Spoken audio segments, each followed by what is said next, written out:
but not tonight. Every morning, every goal we see. In our hearts it's Chelsea, me and you, we can agree. Oh, take me out and stand with you, privilege you talk. When to tap I take you. Oh, Chelsea, we stand tall. We stand tall. Everywhere we give our all. Everywhere, yeah. Forever we're true. Together we rise, just me and you. In nights that you are gone, for Yahweh so near to my own. It will like so live in river. Whoa, whoa. In the blue, our spirits fly. With every cheer, we touch the sky. In this love, we find our way. Chelsea forever, day by day. Whoa, Chelsea, stands tall. Cover up with the hand. We give our all. Chelsea, forever we're true. Together we rise, just me and you. Hey, go wake up, baby. It's a Chelsea day. So blue, baby, let's cheer and play. Talking dreams while the sky stays bright.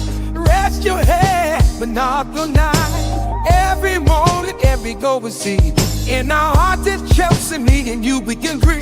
Oh, take me out and stand with you, privilege you talk. When to tap I take you. Oh, Chelsea, we stand tall. We stand tall. Everywhere we give our all. Everywhere, yeah. Forever we're true. Together we rise, just me and you. In nights that you are gone, for Yahweh so near to my own. It will like so live in river. Whoa, whoa. In the blue, our spirits fly. With every cheer, we touch the sky. In this love, we find our way. Chelsea forever, day by day. Whoa, Chelsea, stands tall. Cover up with the hand. We give our all. Chelsea, forever we're true. Together we rise, just me and you. Hey, go wake up, baby. It's a Chelsea day. So blue, baby, let's cheer and play. Talking dreams while the sky stays bright. Rest your head, but not tonight. Every morning, every goal we see. In our hearts it's Chelsea, me and you, we can agree. Oh, take me out and stand with you, privilege you talk. When to tap I take you. Oh, Chelsea, we stand tall. We stand tall. Everywhere we give our all. Everywhere, yeah.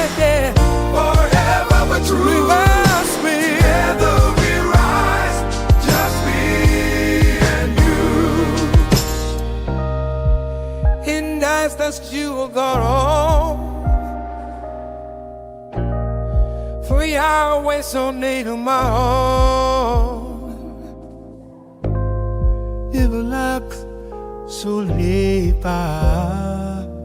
in river. Whoa, whoa.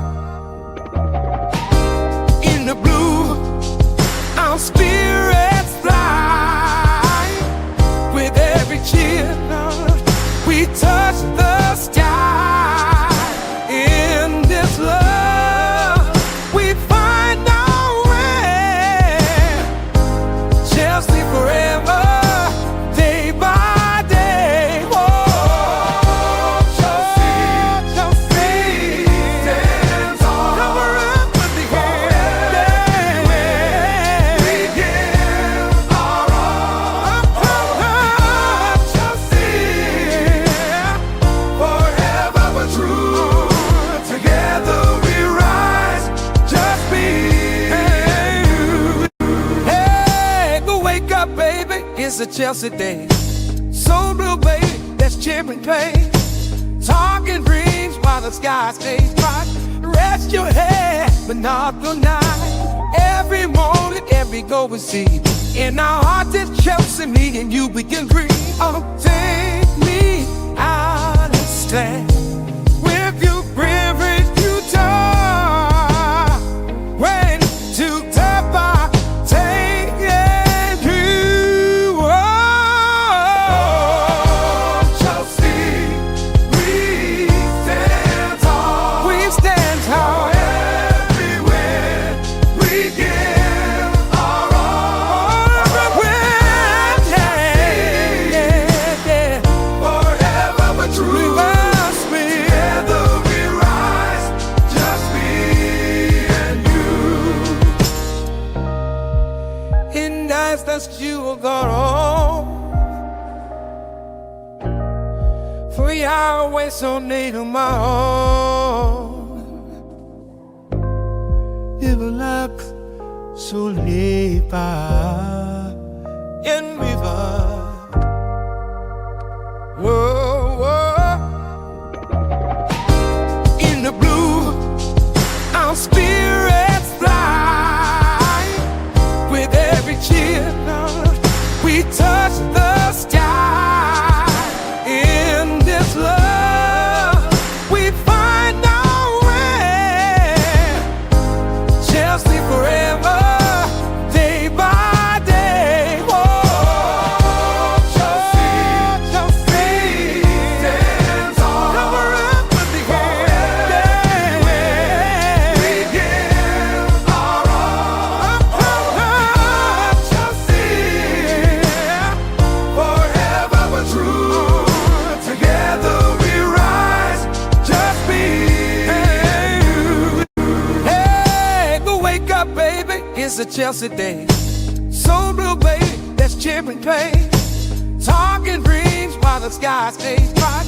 Rest your head, but not the night. Every morning, every goal we see. In our hearts, it's Chelsea, me and you, we can dream. Oh, take me out and stand. With you, privilege, you talk.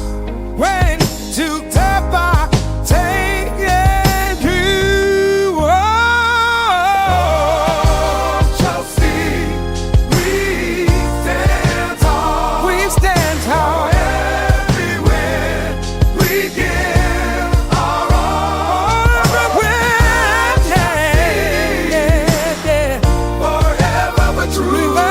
Together we rise, just me and you. In nights that you will go home. 3 hours so need on my own. Überlag so lebbar in river. Whoa, whoa.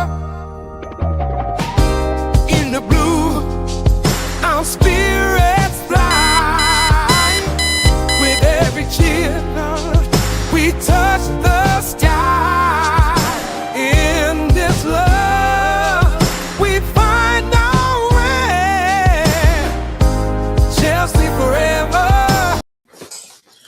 Yes, people, big up to all of you. Welcome back to Chelsea Perspective. Welcome for another edition of the Chelsea News Roundup Show. I do hope you're all doing well. Today is going to be a mashup of Chelsea News Roundup Show and a little bit of Chelsea preview game or build up, whatever you want to call it, for our game against Paris Saint-Germain in France in the Champions League.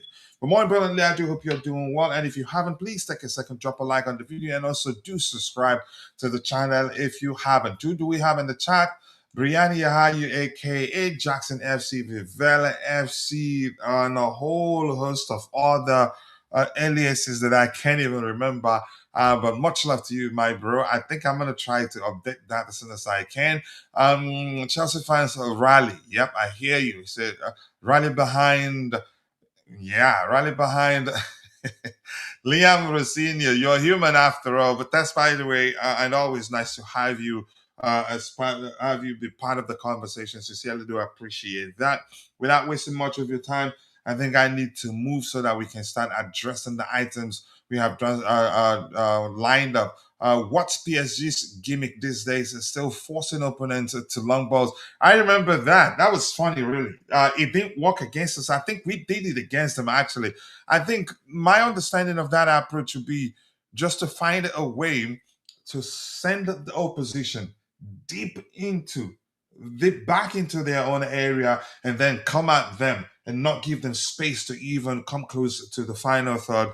But yeah, a lot of teams have learned about it, and even when they do it, it doesn't work for them. But I did find it hilarious at hilarious at the time. And in all honesty, it was funny to me, and I'm not kidding about that. Give me a second. I need to take care of something that I thought I had taken care of, but I definitely haven't. Give me 1 second. Yeah, keep dropping the likes on the stream, people. The likes do go a long way. How many likes do we even have? Any right now? 2 likes. We should be doing a lot better than that. 1 second.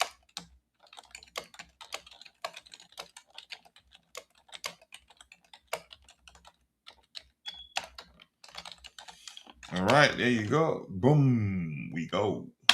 You got it there. All right, what else do we have here? Let me come to the presentation window. And part of the show today will be news hunting. After news hunting, we'll go check insights. After the insights, then we'll do the combined 11. We're not gonna do the predicted lineup today. We will do the predicted lineup tomorrow. So we're actually breaking it down how we don't get to a point where okay, what's left to be talked about. So yeah, who's their striker? I think they use a hybrid approach. I don't know if they still have Gonzalo Ramos. Who else do they have there? I'm not sure how they. You need to watch it to. I think Lucho prefers a more fluid approach. That's why you hardly ever see them uh, sign a traditional type of kind of you can say a more traditional type of number nine. Which was why when the rumors emerged that they were interested in signing Victor Osimhen, I said, "Nah, that's not happening. I don't believe that's the case because I know him well enough to know that, yeah, that's not his thing." Keep dropping the likes on the stream, people. The likes do go a long way. Give me a second here. We're going to news hunting immediately. And these days, we've decided for news hunting, what we're going to always do is to read fans' responses to a particular, you can say, to a particular report that we're addressing. Will sometimes, if we suspect that be some interesting responses by the fans, we'll go through the process of reading those responses because it can be hilarious. Hi to you, to my Canadian sister. Always nice to see you. I do hope you're doing well. I appreciate you. I was literally, I didn't shut the show up. I didn't shut it off at home. I was on the vehicle on my way to the shopping mall and was just letting it play for a little bit more to turn it off when you joined the chat. And I couldn't respond, but I said, okay. But I think Modmana did respond on my behalf, and I like that. He says, so Sanchez is safe from the lethal element of PSG, or I'm not sure I'm not sure what's going to happen or to interpret, how to interpret that. But most likely, I think we'll see Philip Jorgensen got the stick for us. Because I think the managers, I think his plan is to dominate the game. No, and PSG don't like it when that happens. They are used to keeping, you could say, dominating possession and outplaying the opposition, but I don't see that being the case against us. If it happens, then I'll be asking questions about uh, with regards to the mentality of our players. They shouldn't. PSG, I don't think they're equipped enough to outplay us. It have to be a very, very bad day for that to happen, in my opinion. So yeah, we go news hunting immediately without wasting much of your time. Once again, keep dropping the likes on the stream.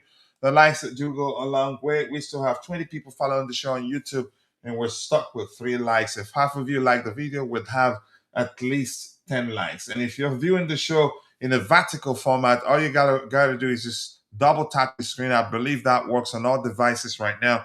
And as you do that, pay attention to the likes count of the video. If it increases by 1, then it most definitely captured your input. Let's see. So let's start addressing the items we have lined up, and as promised, we'll make it fun by when we suspect that the interesting comments, we will pay attention to it. So this one reads Chelsea to face Port Vale. Is it Vale? Port Vale in the FA Cup quarter final. I hate saying this day, saying easy peasy, or saying that this is going to be an easy one for Chelsea, because yeah, football is played over 90 minutes plus added.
Yeah, I'm not sure what's going on here, but I hope it's fixed right now.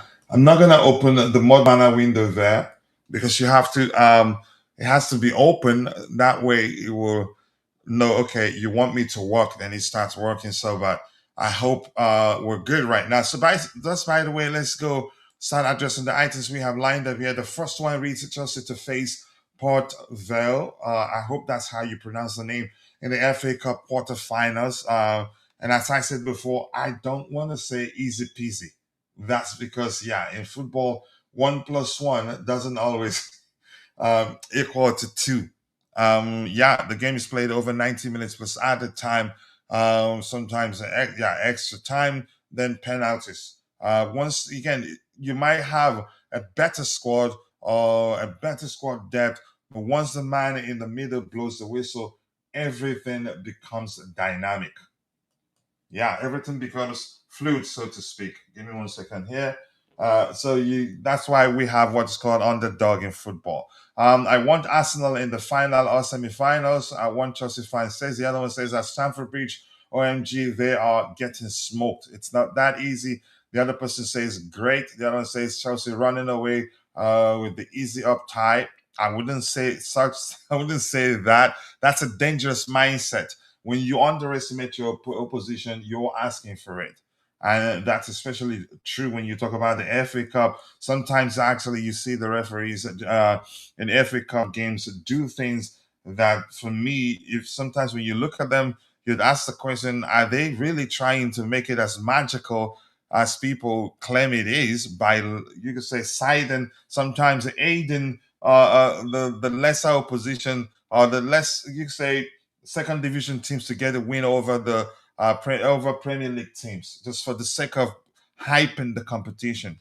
But that's, by the way. Keep dropping the likes on the stream, people. The likes do go a long way. I appreciate you all finding time to join the conversation. I've said hello to Miss Melina, and bro is here accusing me of playing FIFA in the middle of a show. I don't like you no more, bro. But keep dropping the likes on the stream, people. The likes do go a long way. Why, when, and where? I'm gonna keep remixing your name. I told you, honestly, I'd really love it. I wish I could pay you to add where to it to complete it, because I think, was it when you're writing, um, when you're writing the papers, usually going up by that the rule of why is it again going by why, when, and where. I think it helps. But that's, by the way. I'm just kidding anyway. The main reason Chelsea beat PSG was because their best defender didn't play that game. Pacho, all three goals came on the side. That won't happen again. We will see. Are they missing anybody now? Because as our players have said, they don't want no excuses. They want them to be full strength. If we get to play them again, so that if we beat them, there'll be no excuses. How many games of FIFA? I've told you, bro. I haven't played FIFA for years, really, and I'm not kidding. I haven't played FIFA for years, honestly. But of course, you just want to accuse man, right? But keep dropping the likes on the stream, people. The likes do go a long way. Sorry about that hitch.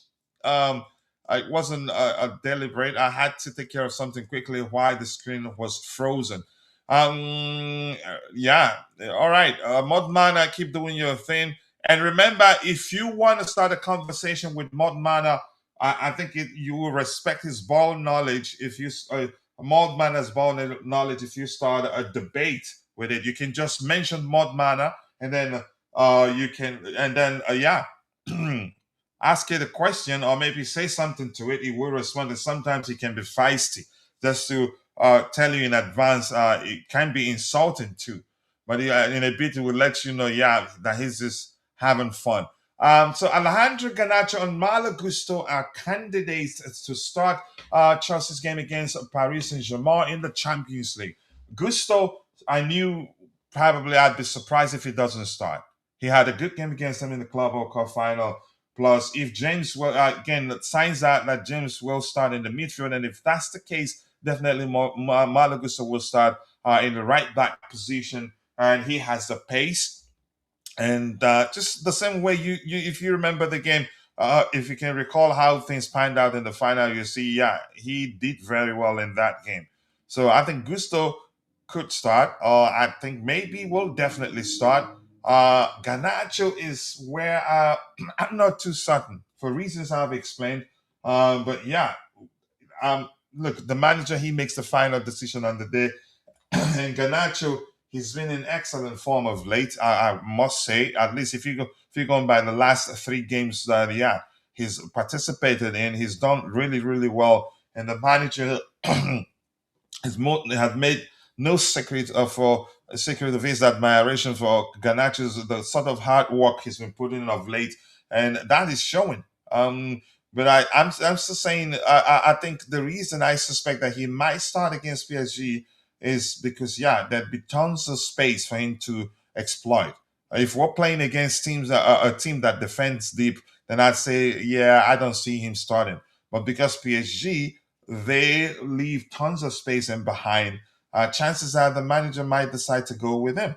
But I see that's not going to be an easy decision because Garnacho, as much as he's pacey and good at exploiting spaces and good at putting excellent crosses into the box and in a better form than Pedro Neto at the moment, he doesn't do much in terms of contributing defensively. And some managers might say, I'd say if we still had Enzo Maresca as a manager, I'd swear that he most likely will select Pedro Neto over Alejandro Garnacho because he's a almost always employs a very cautious approach. So let's see what Chelsea fans have to say because a lot are starting to see that there's a good player in there. That the kid is just 21. That we just need to give him time. That eventually we'd look back and realize that we actually that Garnacho was actually a bargain purchase. Every fit player in the regular squad is a candidate to start according to L'Equipe. Is L'Equipe trying to predict Chelsea starting 11? Not, possibly, but the Garnacho argument makes sense. Garnacho, after that Wrexham masterclass, give him the left flank and watch PSG defense melt. Man's finally clicking. I have to say he's clicking, but if I were the manager, I'm not going to start him over Pedro Neto for Nato's you could say ability to track back effectively and help our defensive line. That's not something I would sacrifice even because even the truth remains Pedro himself, he's quick. He basically against PSG in the Club World Cup final operated as a defender, if you remember. So and he's a very very selfless player. Garnacho not that much. I wouldn't say he isn't selfless. He's selfless because sometimes when even when he on occasions even when he's had opportunities to shoot, he's this again he chose to try to find his teammates in the middle of the box. So I wouldn't say he's not selfless, but the defensive aspect of the game is not something he does as again he does as well as Pedro Neto does. But just give me 1 second. Let me take care of something here. 1 second.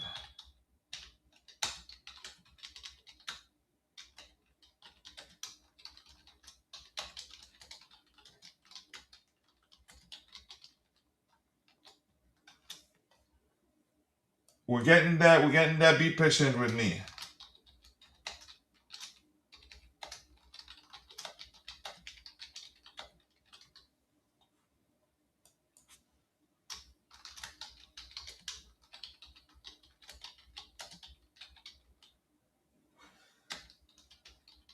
All right. Thank you.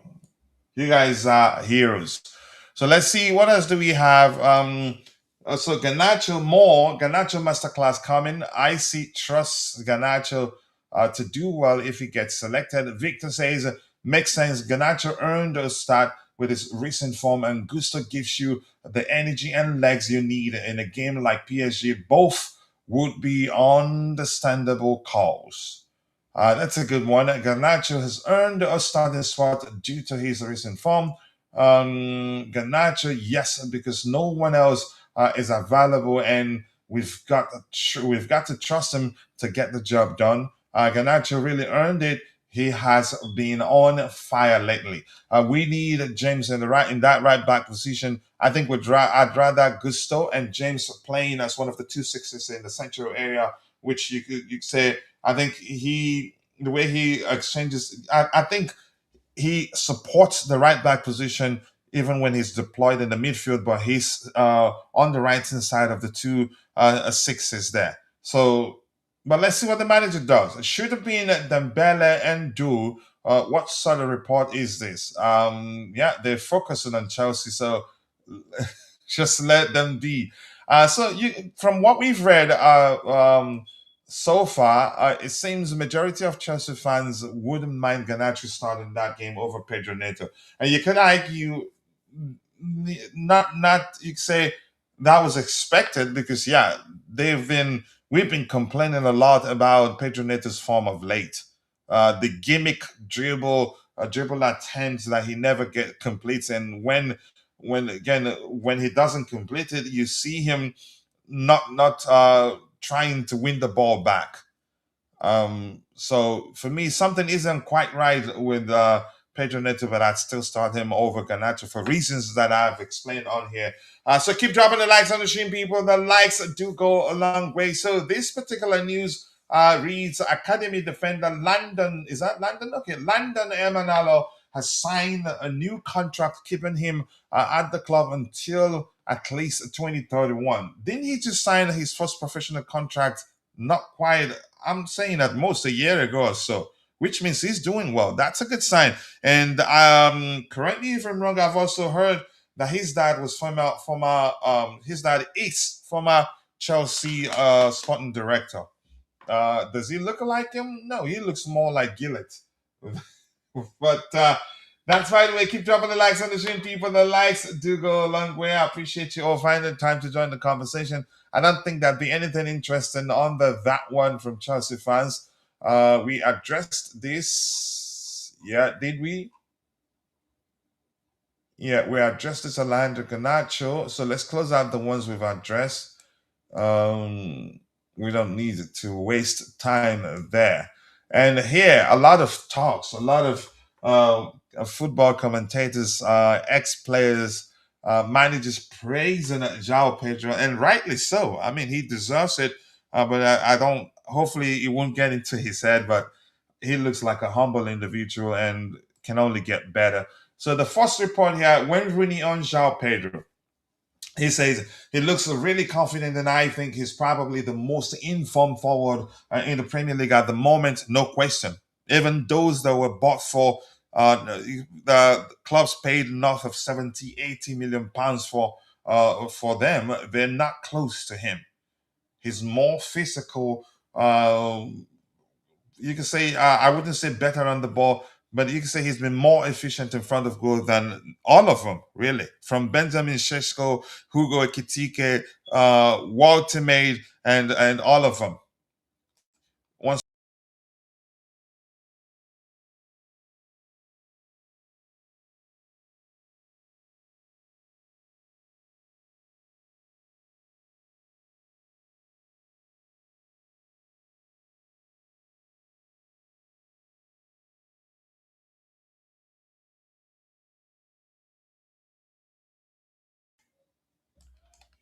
Sorry, guys. For me, he says I'd play him as a number nine and almost like what Harry Kane is doing at Bayern Munich. He's clever enough to come into positions and take the ball, but he's also in the penalty box. That first nine, if you like, is perfect for him. I think we've been utilizing him that way. We've been utilizing him in that manner. He's not stationed in the box. He's again. I think he plays with freedom. He has the license to drift to the right, to the left, drop deep, participate in the play, and sometimes create for his teammates. Uh, All right, let's see what else we have here. He says, I wrote an email. He wrote an email to the Exes asking them to sell Sanchez should he concede, okay, against PSG. Do you need their emails? I mean, you can inbox them to me or share it with people in the chat, but it's not advisable, except if where you got it from, if it was public in the first place, then yeah, go ahead, share it with people. No, stop, man. So João Pedro, yeah, we don't need anybody to remind us how good he is or how good he's been. So training at Cobham, a photo from today's training session. Cole Palmer there, Dario Esugo. I don't want to say anything. I don't want to have a go at my bro Tosin Adarabio. Yo, I can see Marlo Gusto in the background there, but not a close shot of his. So yeah, looking good. What else we have here? Tim Sherwood. This man is a joker, but I like to read his comments. You could argue he trolls, but he phrases it in a manner that if you don't know him, you'd ask the question, how was he ever a coach? But yeah, he likes it. He says, Tim Sherwood talking about Tinsha, we're talking about Joao Pedro. He says he's an outstanding all-round player, and it's incredible that he probably won't play for Brazil. That shows you how much quality they have in the forward areas. I mean, Richarlison will be ahead of him. You get the joke there, but that's crazy, really. It's a nice one, but if you don't know him, you think that he's serious. Um, I mean, you never. Houston, he's kidded. The fact that he went to the extent, the measure of saying Richarlison will be ahead of him, that clearly shows you that he's trolling. And yeah, and don't take don't take Sherwood seriously. If you know him, you shouldn't even listen. If you start stalking, you should actually cover your ears. A very very funny individual, and yeah, but I like him just because I like how he trolls fans and also sometimes managers. I would say, but I like that one really. So Joao Pedro is 7 goals away from becoming the Brazilian with the most goals in a single season in English football. Can he? How many games left? About 9 games or 8 games left. Do I think he's capable? I mean, he can. Um, if he maintains the sort of form he showed in recent games, I think he's capable of doing that. The most goals in a single season by a Brazilian in English football, Roberto Firmino, underrated, I must say.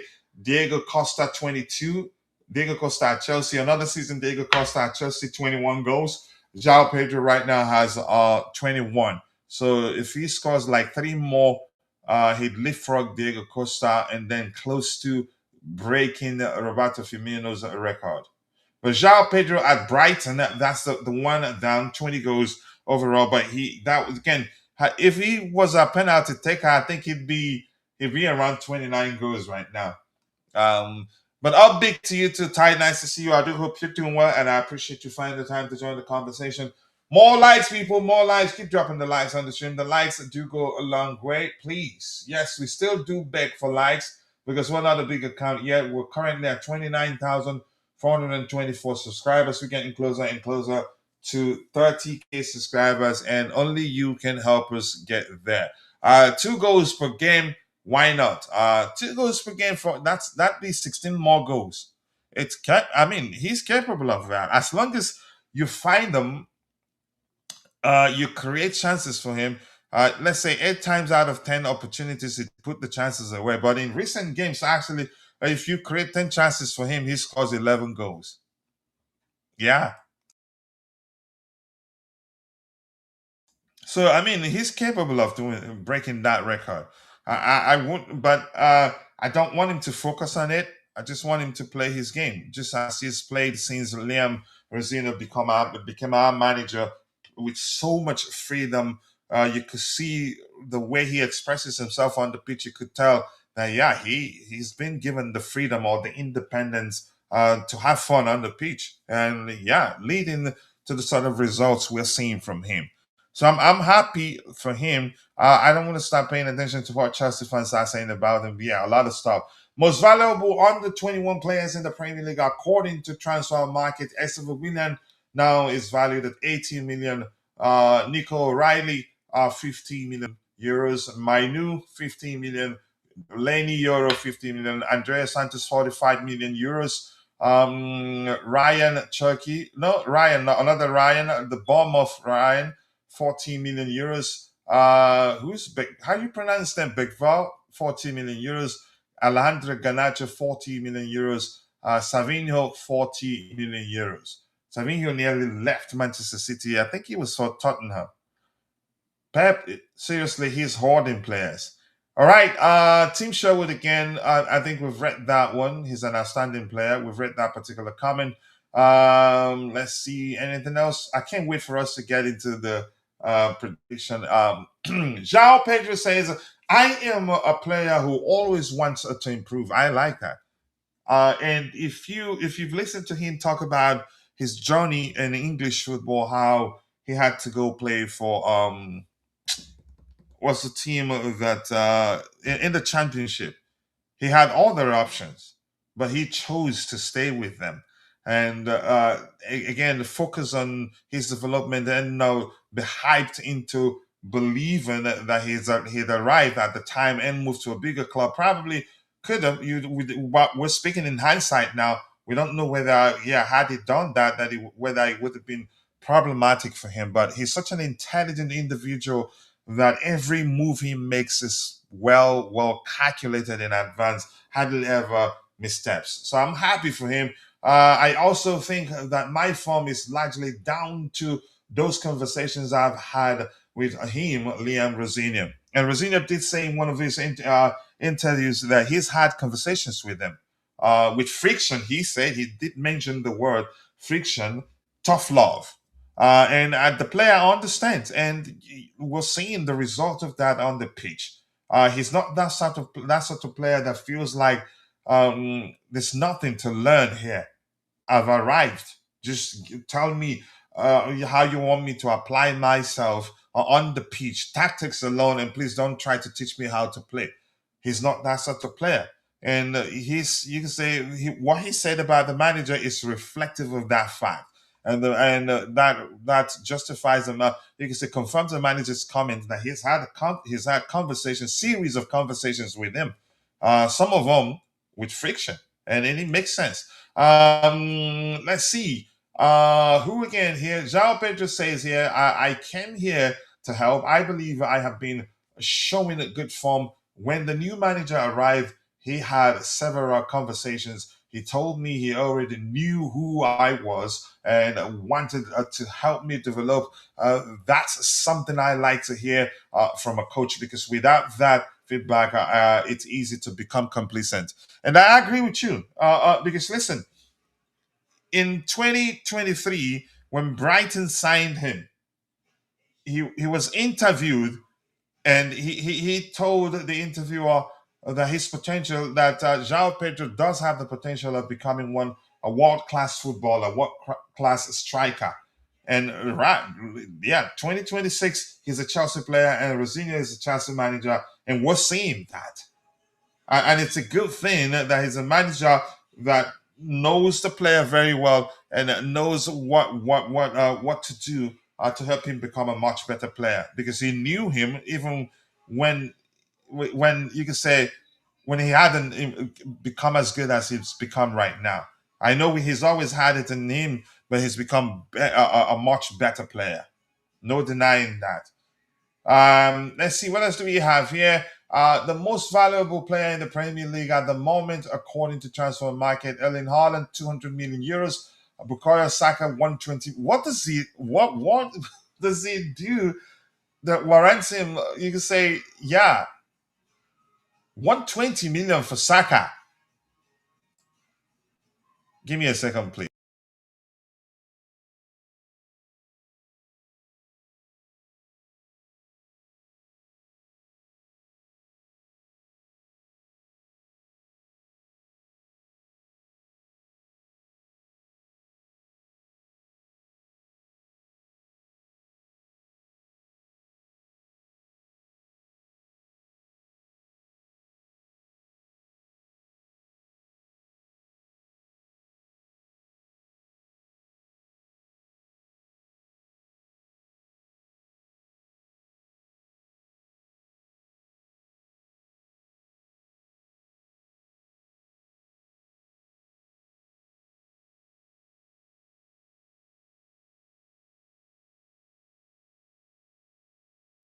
I'm sorry, guys. I'm alone at the house, so I have to pay attention to the kids before, yeah, they wreak havoc here.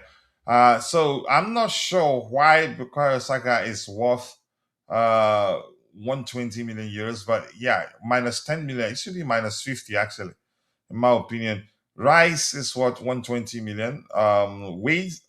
How'd you pronounce his name? Florian Waits, his last name. 110 million. Cole Palmer minus 10 million. 110 million. Caicedo, 110 million. Slobozai, 100 million. Alexander Isak, minus 5 million, minus 20 million, so to speak, now 100 million. Kitike, minus 5, plus 5 million. Okay, 19 million. Gravenberg, 19 million. Okay. Because, by the way, Patrice Evra wants Cole Palmer at Manchester United. And I'm going to say this. They've all been saying, I told people, was it a month ago, that there seemed to be a coordinated campaign to turn Cole Palmer's head. And I have receipts. First of all, after that news emerged that Cole Palmer that Cole Palmer is unsettled at Chelsea and homesick and would want to and is open to returning to Manchester United, then Chelsea put out a brief making it clear that he's untouchable, that they're not looking to sell the Englishman. And then there was a period at that time, within that time frame, some Manchester United aligned pundits on Sky Sports and other sports outlet were they say this you say were saying something to the effect of yeah, you just pay up and they will let him go.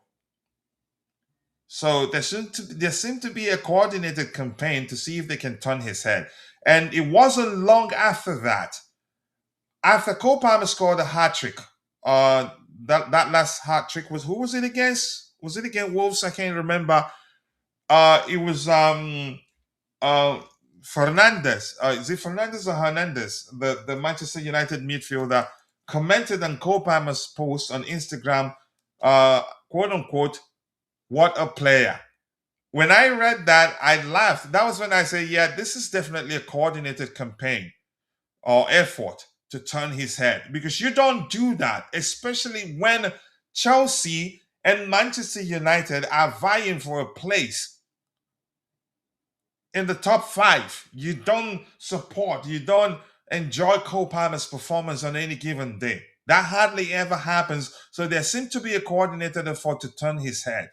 Whether he's truly interested in going to Manchester United, I don't believe that, really. I listen. It won't be easy, and just as Skycap said, it would take some extraordinary transfer fee to convince Chelsea and the player himself letting the club know that yeah, he wants to go, for Chelsea to say, okay, you know what, if you want to go, let them pay us this a certain amount, this amount of money, and yeah, bye Felicia. So, but I don't think this is for nothing. The fact that they're talking about, former Manchester United players are talking about that again, uh, for me, no, it's no coincidence. They know exactly what they're doing, but it would take something out of this one to convince Chelsea to sell him, and even he himself, he'd have to tell the club that yeah, he wants to move on. 2 goals per game, yeah, we've done that calculation. And my bro, Julius Almore, thank you so much for finding the time to join the conversation this particular evening. But the question I want to ask is, why are we stuck on 5 likes? We should be doing a lot better than 5 likes, people. So if you haven't, please take a second, drop a like on the video. Let's get the likes up. 24 people still following the show on YouTube. If 5 of you like the video, we should have at least 12 likes. Big up, my bro. I appreciate you. And those in the chat. Let's see. Okay, saying hello. Yeah, that was against Wolves. Thank you so much for helping me out. Andy Cole and Liam Rosinio, I think a lot of those that were questioning his hiring, they're all showing that you can say some measure of respect. I'm saying some measure of respect because they're still skeptical. They still don't believe he's capable of achieving anything at Chelsea.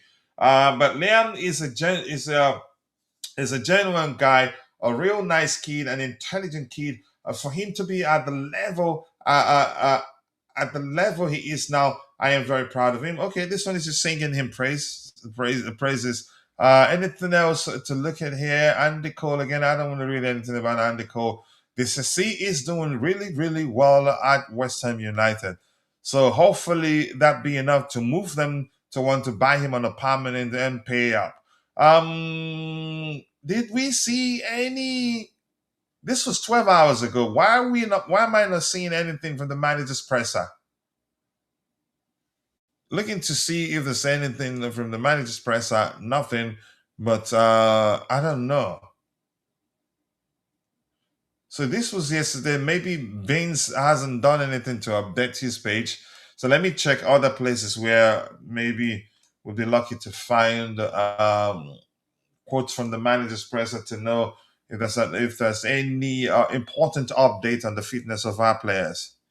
Uh,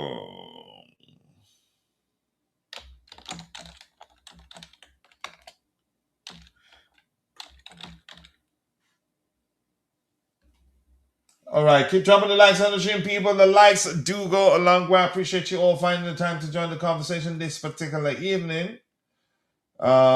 Modmana, I want you to do something for me. Give me 1 second here.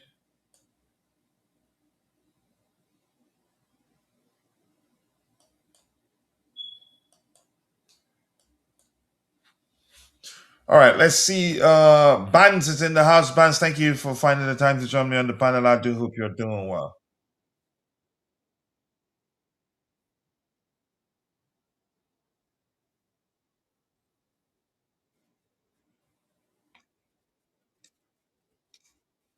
To talk about our former owner, Roman Abramovich, and it seems like he and the British government are going head to head, and so far he's trying to dispute the fact that they are trying to confiscate almost 2 billion dollars that belongs to him.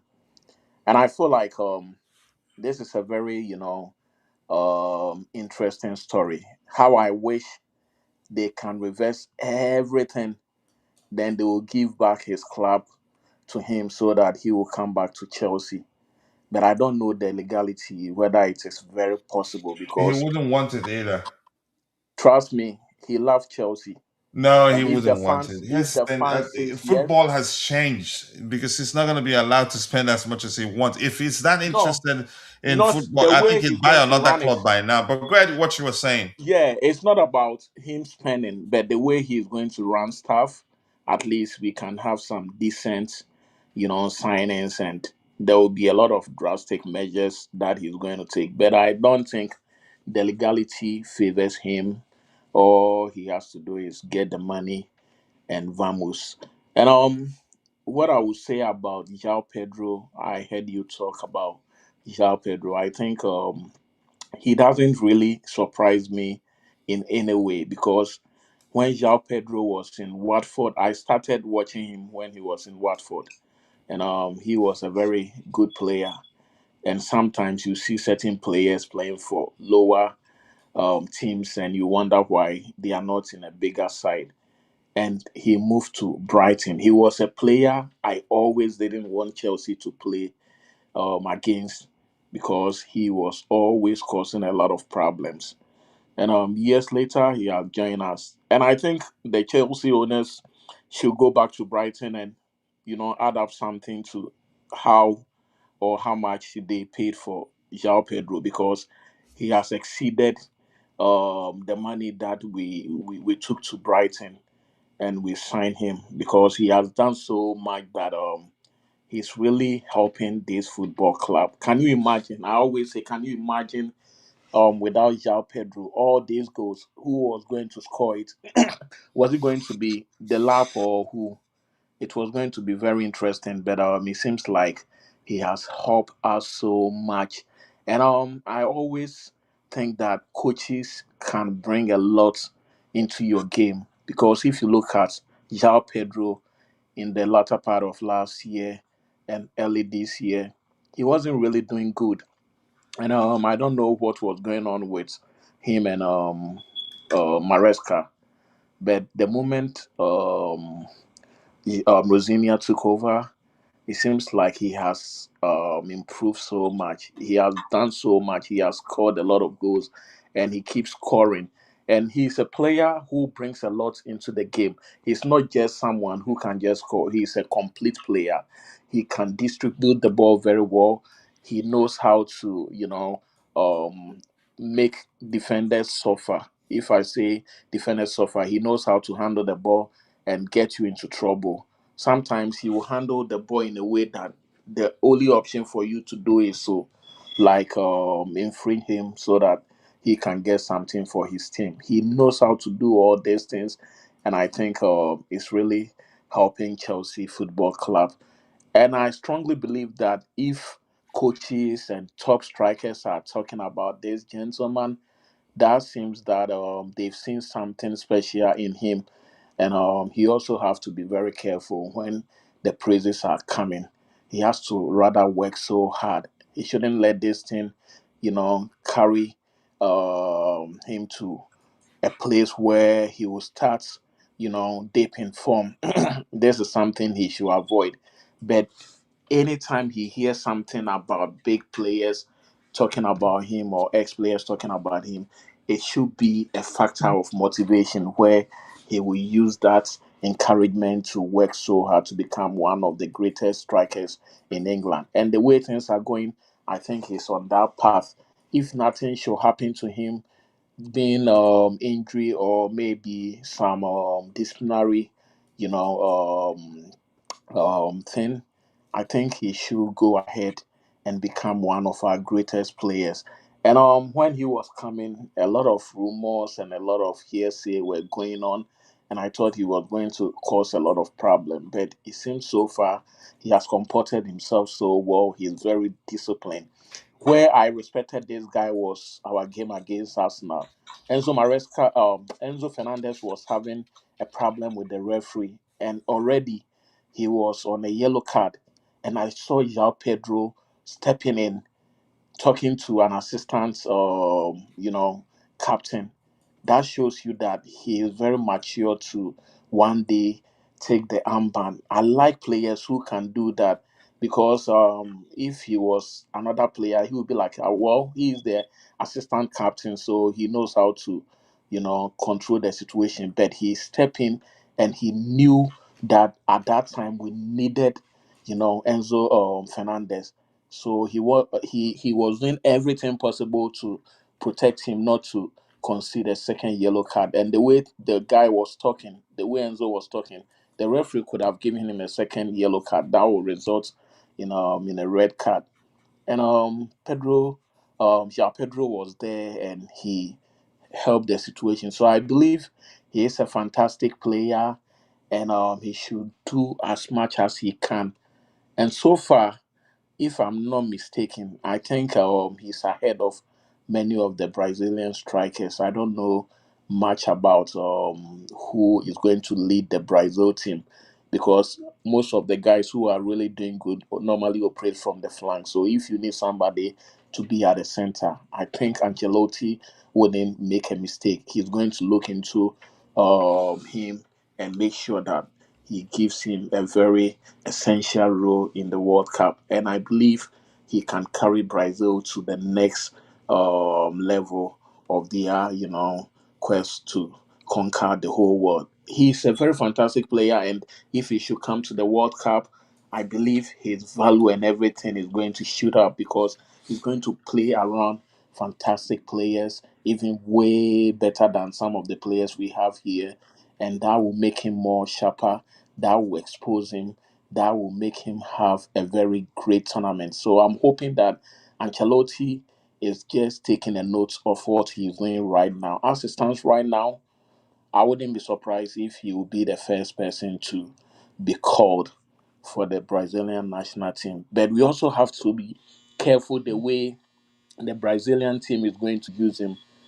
God forbid if he should go for an international match or maybe some of the international break, he will go out there and pick up an injury. That would be very, very, very, very, very, sad news. So he also have to be very careful when he goes out there to play for Brazil because at this point in time, he's somebody we are relying on, and we can never or we can't afford to lose him at this point because we are at the crucial stage, and anything that will happen to him will be a very big blow because when he's not there, I don't know who is going to take over and who is going to bang in the goals. He is somebody who is very reliable, and for that matter, I feel like he should be very careful when he goes out there to play for Brazil. So if you tell me or if you should ask me what I think about Joao Pedro from this season, I said it is because of our new manager, the way he's bringing the best out of him, and he has done so well to bring this guy to the level all Chelsea fans are expecting. And I believe as time goes on, he's going to do wonderful things with this football club. Yeah, I think he'll be all right. I mean, what the signing, our sporting directors, our scouting department, they did their homework, and yeah, it's paying off. I'm not concerned. I've always known he's a good player, but up close, I think he's done.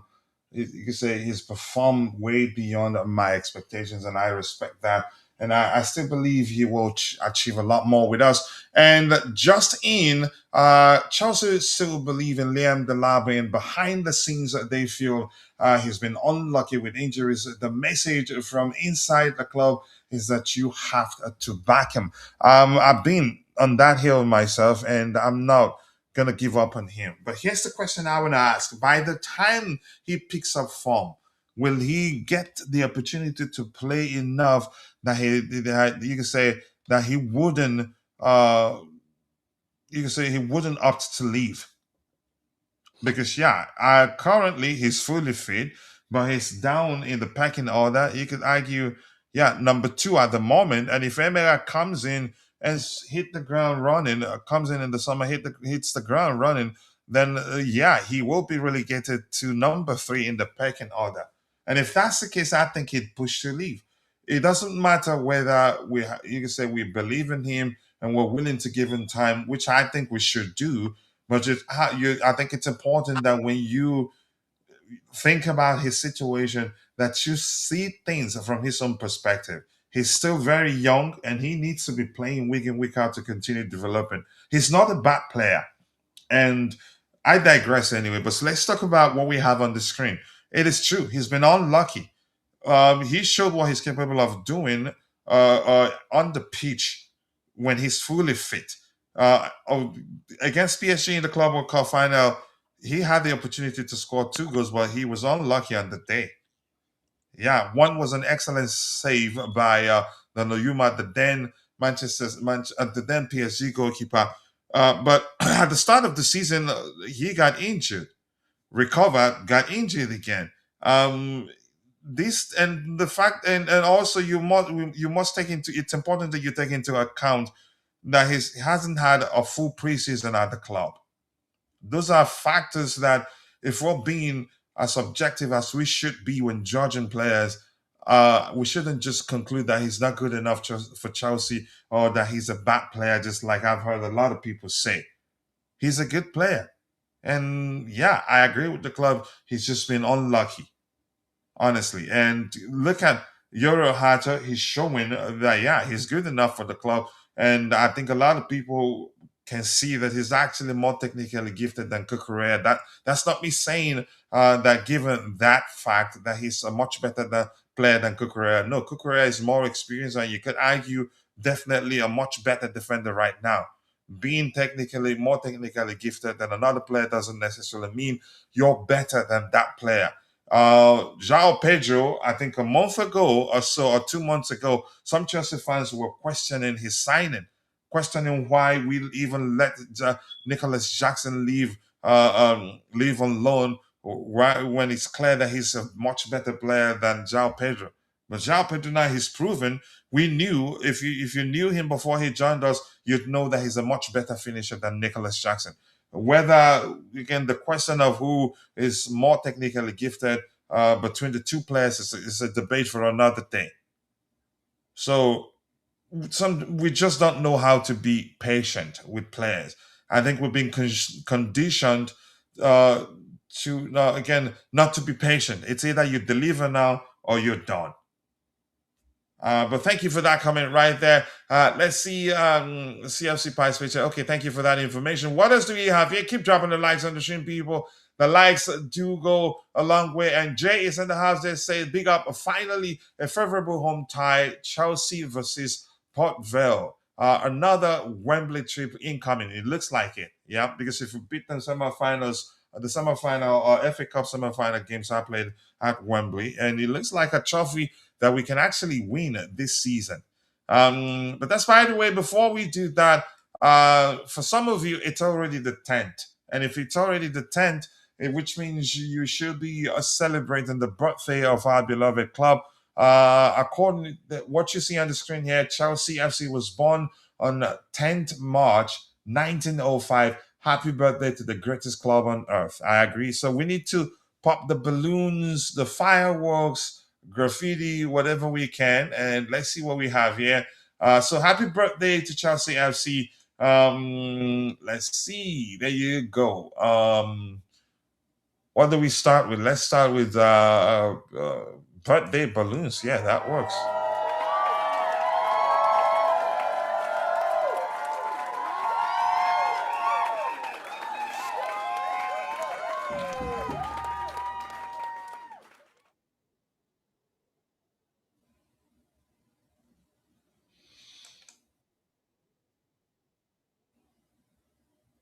Yep. Happy birthday yeah, to the greatest club on earth. I like the way he phrased that.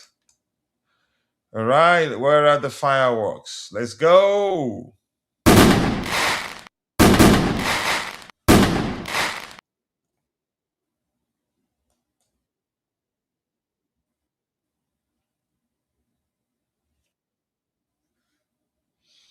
Anything else?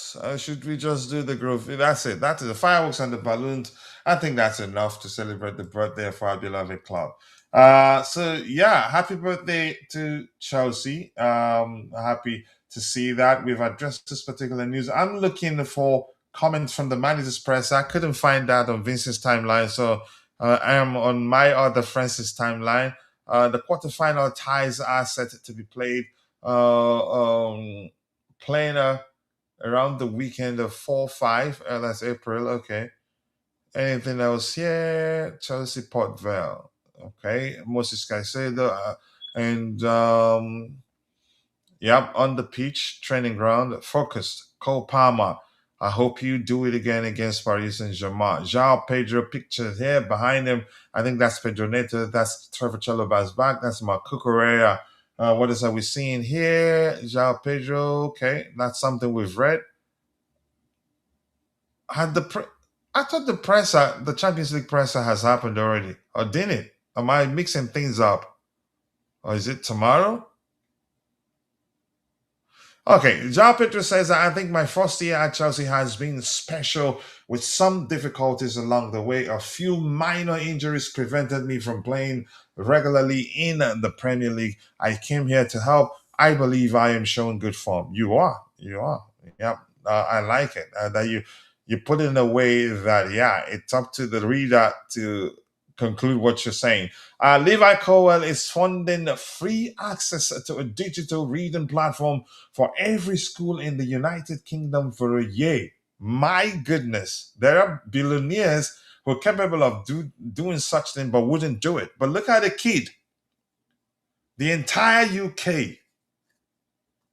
I am proud of you, man. Honestly, wish I could do such. I'd do it if I can, really. This is wonderful. This is a wonderful, well, I don't know. I think it'd be accurate to call it a gesture, or what's the more accurate language to use there? That is definitely not easy. And Benevolent. Sorry? I said benevolent. Yeah, exactly. I think that's another one. Benevolence. Yeah, I agree. Philanthropy too. So that's not easy for a kid at as young as he is. There are richer people in the UK that could be doing this, but probably wouldn't. This is not easy. So kudos to him, and I respect him a lot, really. Okay, you've talked about that. What else do we have here? Liam Rosinio says, I think the Champions League draw was very fair, and I like that. Facing Paris Saint-Germain in the next round wasn't surprised. The lads were all smiles when they heard Chelsea will be facing Paris Saint-Germain. They're not concerned. So for him, he's not concerned too. He's beaten them with an inferior squad. He's beaten his record against Luis Enrique: 1 draw, 1 loss, 1 win. And I think the one that was a draw, I haven't actually looked at it, but I'll find time. I'll ensure we look at it today. They were actually leading. I can't quite remember what happened on the day. But let's see. Anything else he says here? Enzo Fernandez, my dream is to win the Champions League with the club. Yeah, we know what that means for the team. We know the team we are going to face. We know them very well, but we have confidence in our own abilities. I like that. That Club World Cup and the Conference League we won.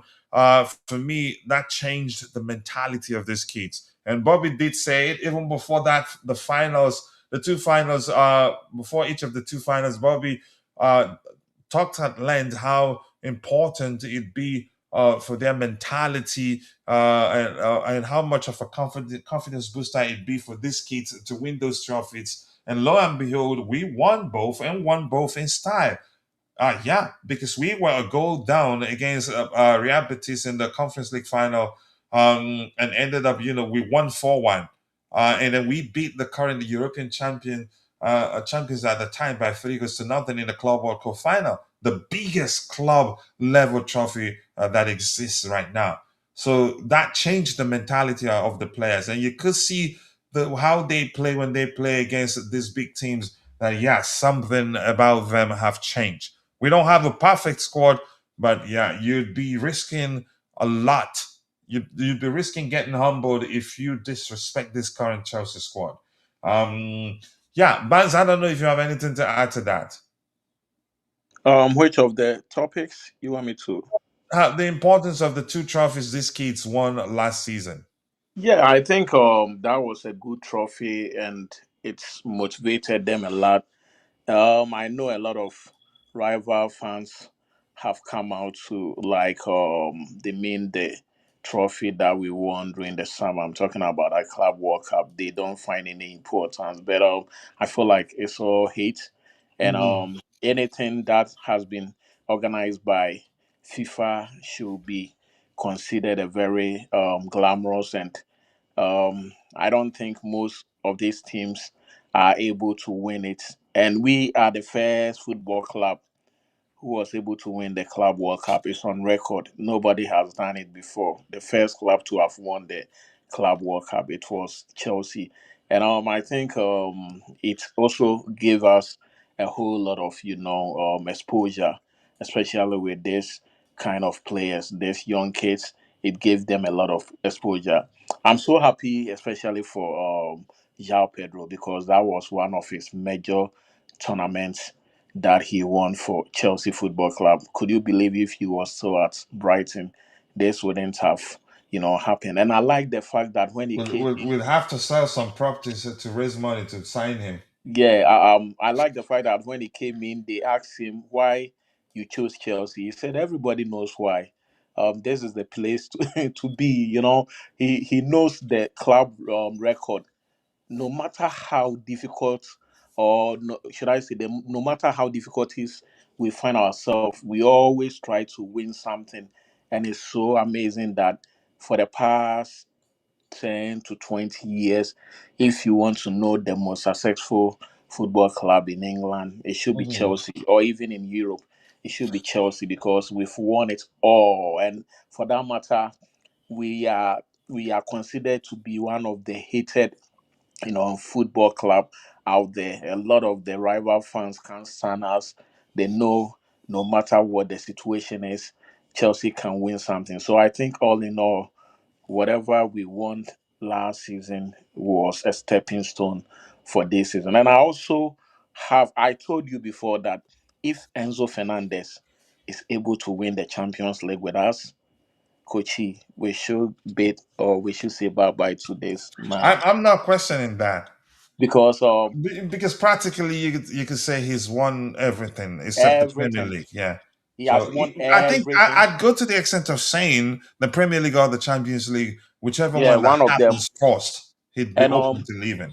I don't know how interested he is to join Real Madrid. That will also be another thing. I don't know whether he will commit his loyalty to Chelsea Football Club, but sometimes you can never trust, players because the same player that will stand behind Chelsea's crest and kiss the badge. will also go to another place and do the same thing, and they will tell you how wonderful this place is, and they couldn't wait to join. So I mean, Enzo Fernandez, I would love for him to stay here for a very long time, but we cannot be assured since Real Madrid is always hanging around to I make don't sure think that it they be. push. I don't think it's going to be this summer. It will Yeah, not. this summer, no, this summer I wouldn't It say. will be very, very difficult for them. Maybe next year. Next year, I would say, yeah, it could be possible, but this year, there is no way. Unless maybe I told you before, unless maybe we win the Champions League, they could find ways to like get Enzo. And if he's going, I wouldn't be bothered too much because always there will be somebody out there. If there was a time we had the likes of Makelele, Balak, and all those guys at Chelsea Football Club, and Mhm. have to leave, I don't think any player who comes in and wants to leave should be given a hard time to join another football club. Always Chelsea will get somebody to replace them. So I wouldn't be bothered too much. But I think it is going to have an effect on us since you've been saying this all the time. It will be very difficult for us to replace him. And it is going to also affect the team in a way. So I let's mean, see what here's happens. the thing. I think the we've heard that he and Moises Caicedo that they are both asking for a pay rise, which I think the club wouldn't hesitate to do. I don't think Yeah. they'd be in a hurry to do that. So as soon as I think we'll learn more. That will tell us how soon he say we'd expect him to want to leave Chelsea. If he signs and extends by another 3 years, then yeah, it becomes even more difficult for Real Madrid, which is possible because yeah, we're doing well, and I think irrespective of the fact, yeah, I get it. The owners have made a lot of mistakes, but yeah, the if you understand that the project, what they intend, what they are trying to do, you'd know that if they succeed in doing that, would dominate both English football and English and European football for a while, and they could you can say, and the plan is also to you could say implement a system that ensures that becomes continuous and not just win trophies and patches here and there. The signs are good. We've not been perfect in terms of recruitment, but I think they will learn, fix the issues we're having right now, and I'm not giving up on my club because yeah, I am able to understand the vision, in my opinion. But go ahead with what you were saying. Yeah, I think you said it all. If they are able to tie him for another contract, that means it's either they want to milk out of him or probably they just want to secure his future. And the way things are going, if we can really make the best out of this, boys, Chelsea is going to dominate for a very long time because they've assembled some talented young players who can last for a very long time, maybe 10 to 15 years at this football club. And I think it is a smart move, but a lot of the concepts of the game will also tell you that when players are very young, you can never determine how they're going to look like when they are aging. So it's another, argument somebody can make. But if you look at the talent that we've brought in so far, we have a whole lot of talent, and I think that we can dominate the whole of Europe in the near future.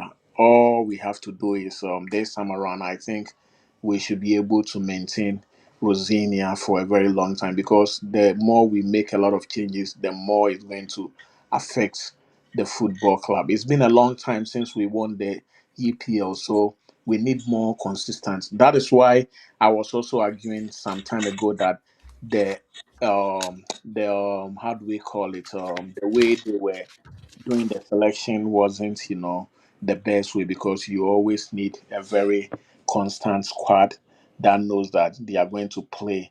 But it seemed they were rotating, and I didn't like that idea. But a lot of you also gave the reason why the rotation was good for the team. So I believe the owners are trying their best, although they've come under a lot of criticism, which I'm also part of it. But let's see how they can maintain this boy. It shouldn't be a situation where you feel like they want to bring these boys, and when the value is up, they will just sell them to a No, rival side. that's an argument. Yeah, Yeah, I will because stop reading on that hill. That's an argument that doesn't make any sort of sense in my Yeah, opinion. because if you are trying to build something, I don't know. It's like you are laying the bricks, and then you remove them and try to replace it with another. The building is not going to look even beautiful. But if you are trying to build something, you give it a time. You let it go by the process. You don't have to distract anything. That is something a lot of us we didn't trust them initially, but it seems it has slowed down a little bit. Unless somebody comes in and they said they want Josh Achampong, and knowing that Josh can have a future here, you will just let him go. It will be a big problem. Although they let this guy left George. I don't know the strategic. I don't know the plans behind that, and it's just a loan deal. And maybe George wasn't improving, so it makes a lot of sense. But there are certain players I wouldn't expect them to get rid of them, since they said we should trust the process. They have to let the process take effect so that nobody will be wondering what they are about, because a lot of the fans are not happy the way they are doing things. But all in all, if you could remember me back in 2024, I was a serious critic. I was criticizing these guys until I met Todd Bowley, and I congratulated him at MetLife Stadium, and he said the fans should exercise patience because there are more things coming. I trust Todd Bowley. I told you some time ago, or maybe on another show, that I trust Todd Bowley more than Ekbali. Ekbali is that guy who doesn't even acknowledge the fans. But Todd Bowley, to me, he was a very nice person. He just stood with the fans, had interaction with some of the fans, and I think it was a good thing. So let's see what these guys are all up to. And if something is not going right, I believe we can all talk about it and, see where the football club will be heading. But I think so far so good. And I believe something good will happen for the football club. Yeah, I hope so, and I believe so. We're headed in the right direction, and I think we've actually, uh, I think they will take more corrective measures in the summer to reinforce in the areas where you could say we need to. Areas in the squad that needs a reinforcement. I don't think they hesitate to do that. But that's by the way. I don't. Nothing new has emerged now, so we're gonna go to looking at the insights to see what we can learn, the team's current form and all that. Tomorrow we will do Chelsea's own specific predicted lineup, but today we want to do the combined 11 exercise. A lot of fun to do. But I think we should look at what insights tell us. PSG drew both Champions League home matches this season, 2-2 draw versus Monaco and 1-1 draw versus Newcastle United. And then the second insight there for PSG reads PSG lost 3-1 at home to Monaco 5 days before facing Chelsea. I mean, you can say they've not been at the top of their game this season. Maybe they're tired given the number of games they played last season, according to their manager. I don't know and I don't care. PSG made two errors leading to goal in one match for the first time since June 2023. Interesting. It's been all bad news, bad news, bad news for them. Inside number 4 there for PSG reads the reigning European champions lost to Sporting CP and drew at home and drew at Atletico Club in the group stage, which led to them having to play the playoffs to get a chance to participate in the round of 16. But for Chelsea, Chelsea won 3-2 away at Napoli in their last Champions League group stage match, which helped us move up, I think, 8th place, which ensure that, yeah, we're going straight to the round of 16 and not having to play playoffs. Second insight for Chelsea, Joao Pedro scored a hat trick in Chelsea's 4-1 win at Aston Villa on Wednesday. Chelsea have scored 4 goals in each of their last 2 matches. Wow. Okay. The signs are good for us. And Joao Pedro has 17 goals this season, with Rosinia comparing him to Haaland and Kane. All right, here's the thing. In terms of form, if you're looking at the team, each of the team's last 5 games, we won three, drew one, lost one. Pretty much the same thing. But for the one we lost to Arsenal. Arsenal beat us by 2 goals to 1. And Paris Saint Germain, they were beaten by 3 goals to 1. But Paris Saint Germain was at home and we were away at Arsenal. Okay.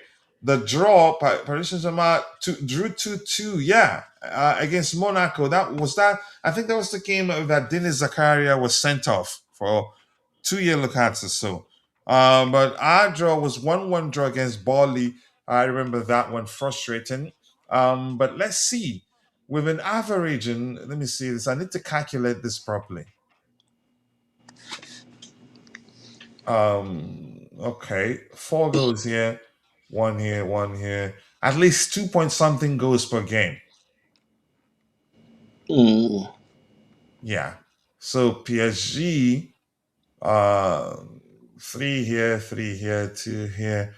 PSG should be 2 point something goals per game. So for me, and the disparity in goals per 90 minutes for each of the teams, not that much. You could argue we're still within the margin of error, which means Coachy, it could I'm still end. I'm That just first leg could still end in a draw. Go ahead. yeah, I'm just watching this PSG performance this year. And it seems to me that we are most likely going to beat them unless we say that this game is it has to do with the psyche of most of the players because a team like Newcastle United went to Paris and got a 1-1 draw. And if you look at Chelsea and Newcastle, one might have thought that maybe Newcastle is not a team that they can compare to the quality that Chelsea has. And if he went out there and got 1-1, probably Chelsea can also do the same thing. But sometimes football is very Here's fun. something I want to say quickly. Mhm. Um, Newcastle play in a manner that PSG will almost always find difficult to play against. Which is Park there. A lot of they can more mainly they can apply. You can say asserting themselves physically than Chelsea would on any given day. Hmm. Yeah, Better, better. but I'm not saying that I'm not saying we're not going to get a good result. We can, but I think we play in a manner that, yeah, We will probably expose they'd be more ourselves to comfortable play. PSG. I think if you ask them, I'd say probably they'd rather play us than Newcastle United. Yeah, like if you look at some of the results they also had, they were able to beat Marseille 5-0, which I think Marseille is a very good side, and beating them 5-0 is a clear also. It's an indication that when they have their day, they can be very very dangerous. Recent games they haven't done so well. February 13th they lost to Rennes by 3 goals to 1.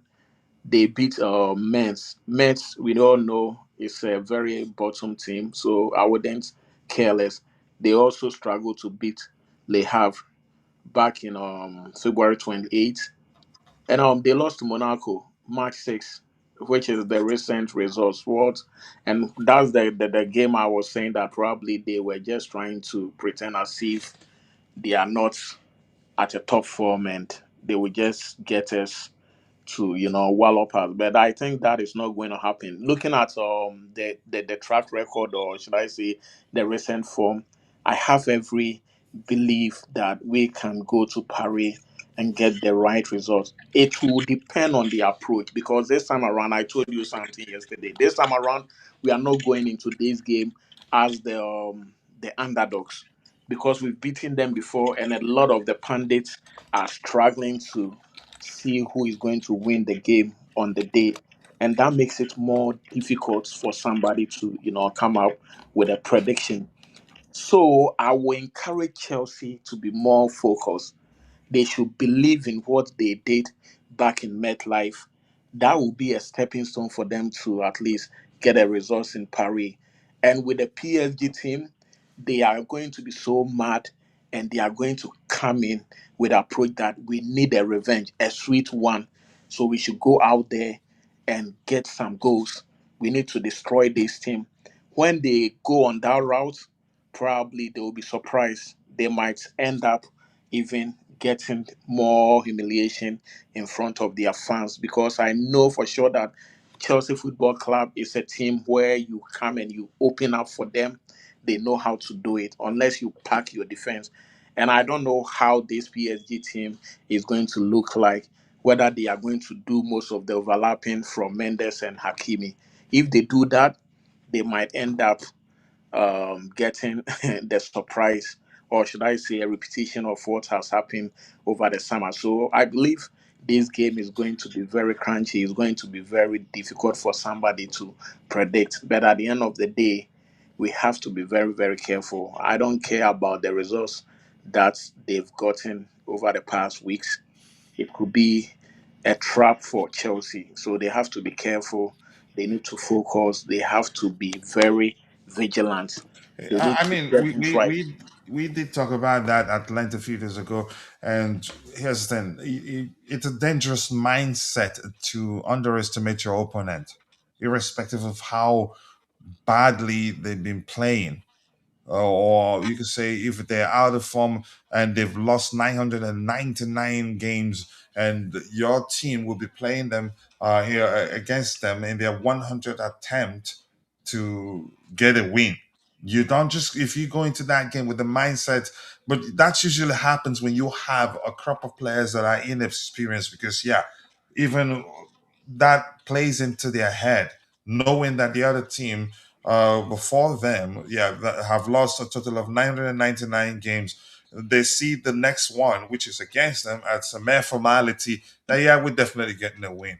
Which Coaching, play, yeah, exactly. So it's a dangerous mindset, but I think we've matured beyond that level. And I think the fact that we're talking about Paris Saint Germain at home, the stakes are high. Plus, more importantly, I think this I've seen still. You can still see that mentality in our players. The bigger the occasion, the more you get a good performance from them. So I'm not too concerned. And by the way, I've done that calculations.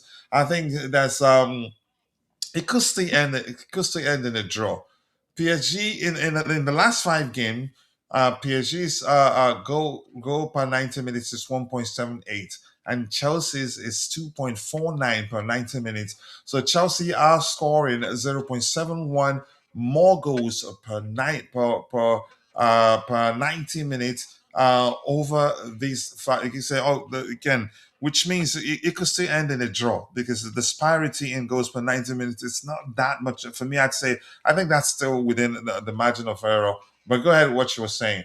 Coaching, I would say this: the game that we're going to play, the first half is very essential, and secondly, the set pieces coming from PSG. Later on in the show, I would like you to check the goals that they scored through set pieces.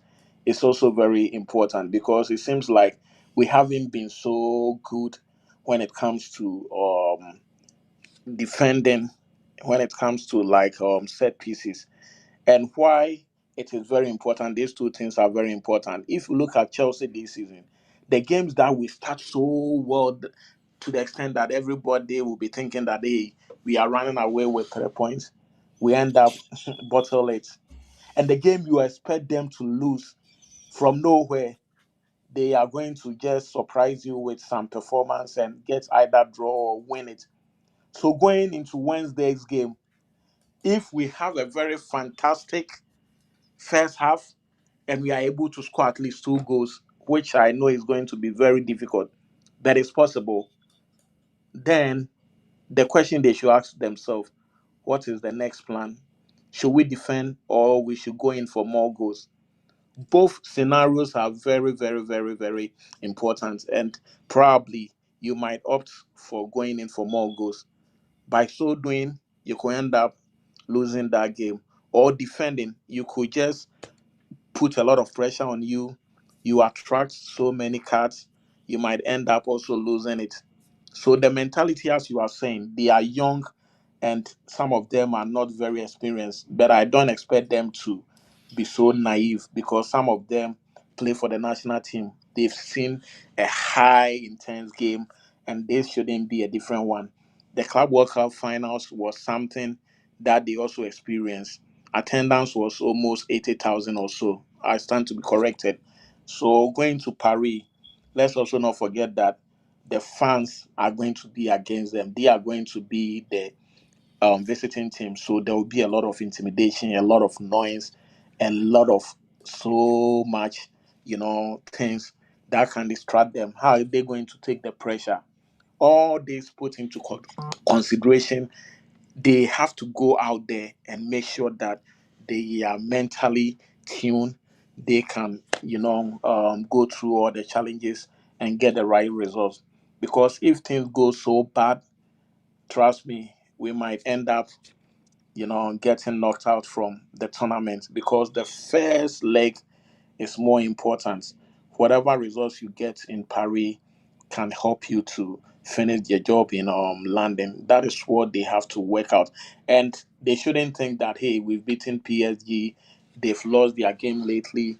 We have every right to go out there and win. No, it's going to be a total game. It's going to be a different game. They have most of their players who were missing in the Club World Cup back in the squad, and those players we never had the opportunity to play with them. This time around, they will be featuring for PSG, so it can make a lot of differences. And I believe Chelsea have to approach this game with a lot of caution, and they have to make sure that at the end of the day they run away with the points or at least the 3 points. And also, if I was Rosinia, I know Joe Pedro is going to be the target of the day and Cole Palmer. So what do?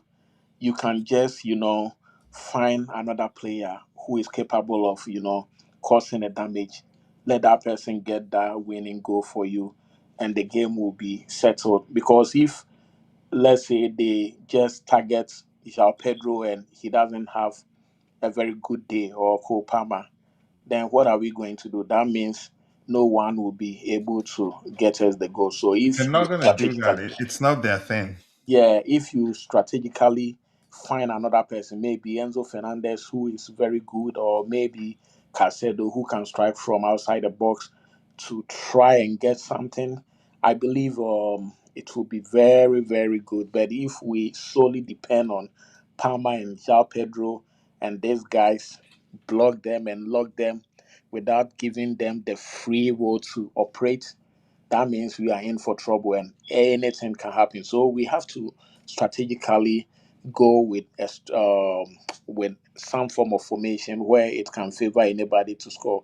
Even if a defender should score, I'll be glad through a set pieces, or if a midfielder should also score, that would be sweet. So we need to be very careful on Wednesday because anything can happen at this point. Yeah, we'll see what happens. I trust Rosina to find a very good approach on the day. Let's see, what else do you have here? And yeah, Jonathan TV underscore 14 says, "What's your prediction?" We're not going to do predictions today. We'll do prediction today, tomorrow, so to speak. But there are other things we will look at. We could use Juju Predictor, which is an AI trained, still learning, that uses statistical formulas to try and find out who wins. So, but whatever it tells you, that doesn't mean that certainly that will be the outcome of the game. It's common sense that the moment the man in the middle blows the whistle, everything becomes fluid. But yeah, let's see. One more like, people keep dropping the likes on the stream. The likes that do go a long way. It looks like the likes are gonna be really, really slow today, but let's see how it goes. And as Jay says, so now you change your mind. Banfordinho saw the light. He might have. But that's by the way. So yeah, PSG. Let me look at that again. I recalculated it because I noticed I made a mistake. PSG goals per 90 minutes is 2 goals. Chelsea goals per 90 minutes is 2.8. So we are scoring more, again, we're averaging more 0.8 goals per game more than PSG. So, but it's still within that. I said before, even when I calculated without using a system, I said it was 2 point something per game.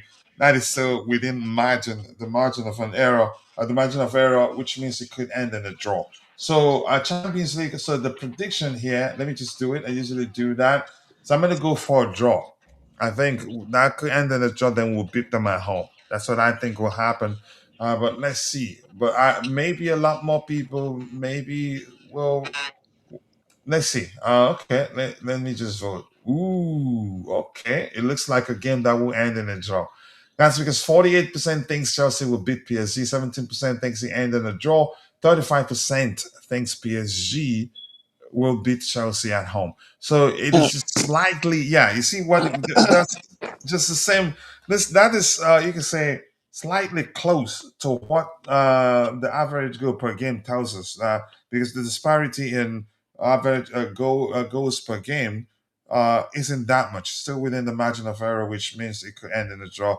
But that doesn't mean it can. It could break either way. It could still end up PSG winning or Chelsea winning. That's because you just cannot script football. The moment the man in the middle blows the whistle, everything becomes fluid. Even though that's why we also have what is called the underdog. So they're predicting that Robert Sanchez will start. I doubt that, but we'll see. Predicting, but this is just seriously jumbled up. They're predicting no. I think Chalaba will be on the pitch. I don't think. Okay, we'll build our own. Let's just leave there. So they're predicting that the two Reece James will be in the centre back position, Malo Gusto right back, Cucurella left back, Andreas Santos and Moises Caicedo. Santos might well play because of his familiarity with the PSG team. So he could play. Caicedo, Palma, definitely Enzo Fernandez, no question. Pedro Neto. That's another question mark.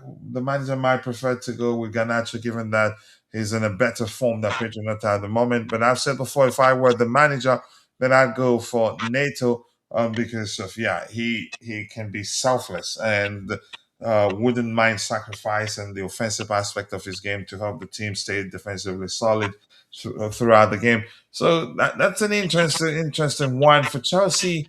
Levi Colwell, out. The last game he played for Chelsea was against PSG, that Club World Yeah. Cup, and got injured during training. Late April he will be back.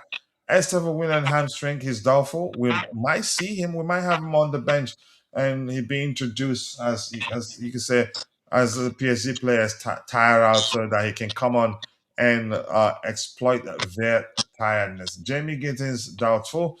Fabian Ruiz bruised knee, not gonna play. João Neves ankle injury, doubtful, and Quentin Janto. How do you pronounce his name? I don't know. So they don't have too many players injured, but they are struggling with form. That's certain.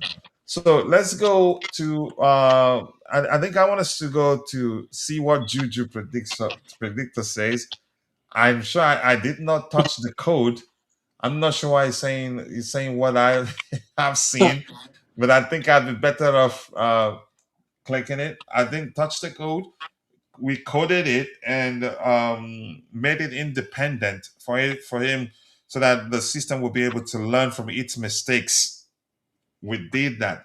So whatever it says, I think it's saying it from what it has learned. And I don't know. Again, it takes into consideration players from the club. Um, um, Players from the club that are injured or suspended or not available for selection. So this is Juju predictor. Okay.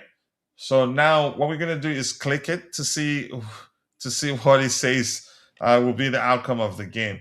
All right, let's see. It recognizes that it's the Champions League. I think it does. What does the hype do? All right, To let's go see. to go Let's for Chelsea. click on it. Juju predictor. Yeah, Chelsea. but we designed it not to be we Bias. designed it not to be partial. So Mm. yeah, so he says Chelsea will beat them 3-0, and he Now, says and that aligns with the Fort Mob poll, right? Because Fort Mob poll, a lot more people believe that Chelsea will beat them. this is what I don't So like. he's I don't saying want. the quality. No, no, no. We're just having a conversation. We're letting Yeah. the AI. It's training itself. We created the code. It's training itself. It says Chelsea should control this game and fixtures and beat them.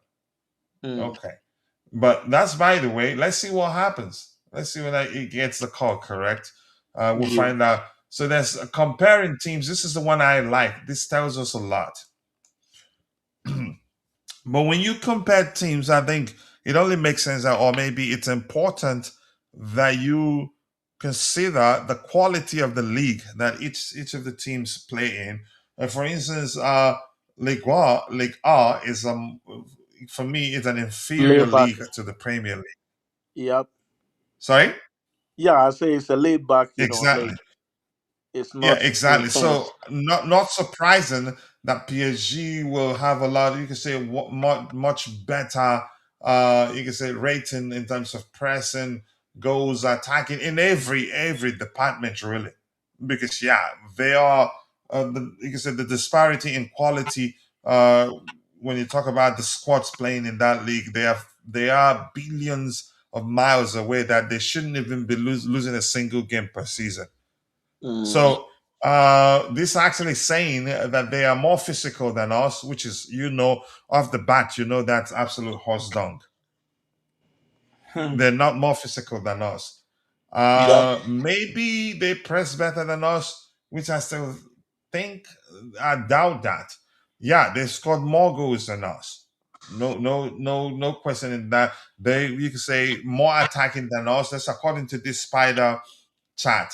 More possession than us, like you should have to consider the teams they play against. More counters than us, they're excellent at that. Defending better, again, more they defend better than us. But let's see. That we'll see clarity here. In 5 games, 2 draws, 1 loss, 2 win for us. Is that specific to the competition? I think maybe not. So in their league, they have 54 goals. We have 53 goals. Goals considered, they considered 22. We considered 34 clean sheets. They kept 13 clean sheets. We kept 9 clean sheets. Wins 18 wins to 13 wins for us. Draws we've drawn 9 games. They drawn 3. Losses 7 losses for them. 4 points with 48 points. 53. So head to head, we played how many times? 5 times. No, we're using five games here. 1, 2, 3, 4, 5, and yeah, 4 of them in the Champions League, one FIFA Club World Cup. So one Mm. was 1-1 draw, 2-2 draw. Then they beat us 2-1 in Paris. Then we beat us 2-1 at home. The one that I think that was the day that David Luiz celebrated a goal David against Lewis. us. And Yeah. then we beat them 3-0.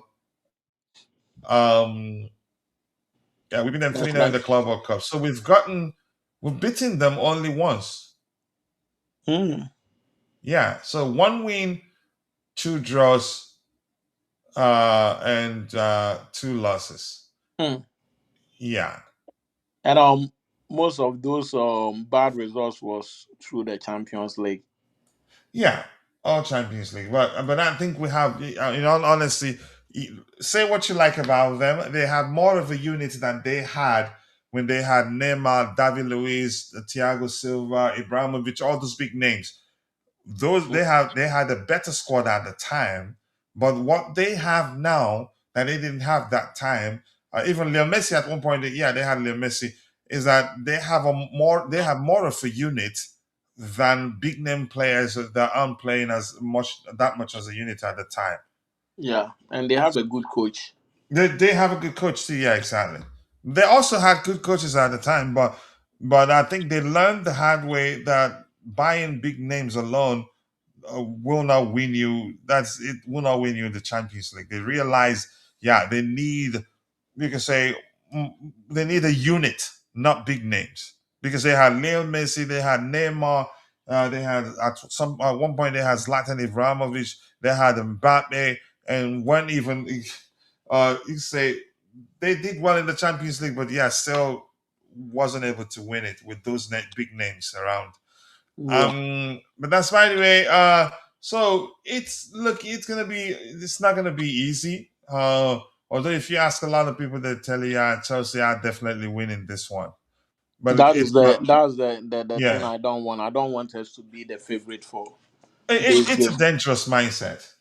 Yeah, whenever you are the favorite, it tends to put a lot of pressure on you, and if you don't, control your game very well, it might be a very negative thing on your game. So I just want us to go into the game as a normal team without everyone thinking that, hey, because I'd rather us be in a situation where a lot of people where will be we'll be saying, relaxed, where will be the underdogs. underdogs, or Yeah. maybe it will be an equal thing. Because the moment a lot of pundits are making you the favorite, let's not forget PSG will also try to surprise everyone or prove everybody wrong, and it's going to be a difficult game.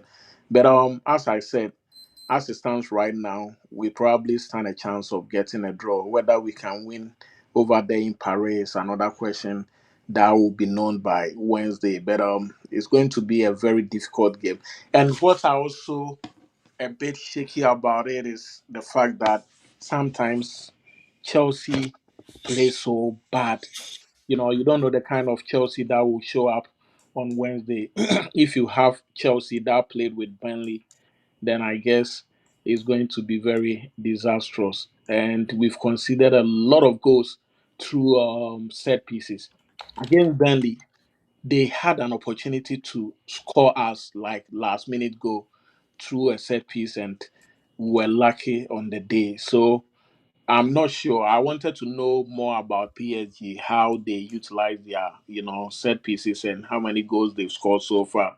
If I'm That's able one to, thing I don't know about, but go ahead if you found it yeah, anyway. if they are very strong in the set pieces, then we should be very careful because we've never defended very well when it comes to our set pieces, and that is something they have to work on it because you should have a lot of physical players, very tall players coming into your 18-yard box.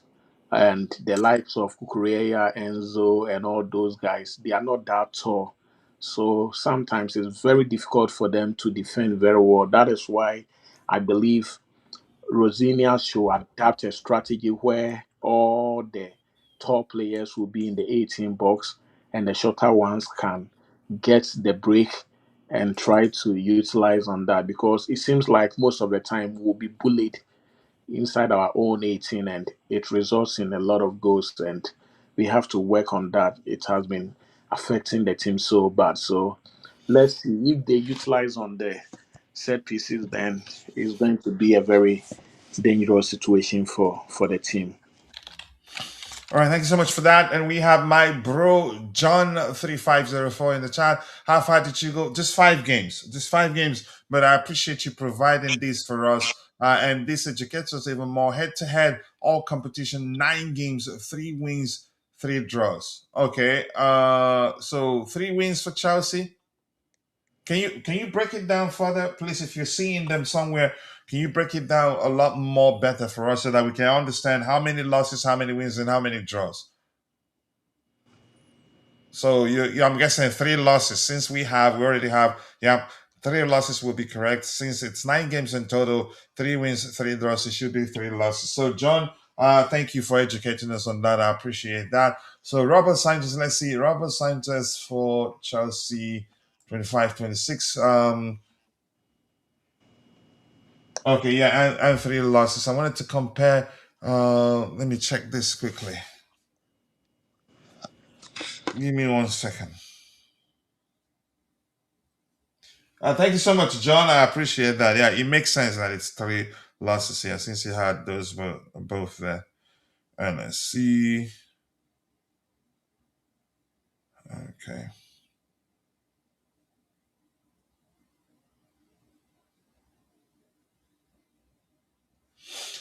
All right. Safanov. I hope we'll find him here. Because he's an up and coming goalkeeper. I knew it was going to be difficult to find him there. Madvi. It's not showing And up. Coachy, what player do Chelsea have to watch in this particular game? Who do you think? All their players. Or the players from All their PSG? players are dangerous. Uh, I get it, even though they've not been playing that well, they're a very, very dangerous side. You don't want to take them for granted.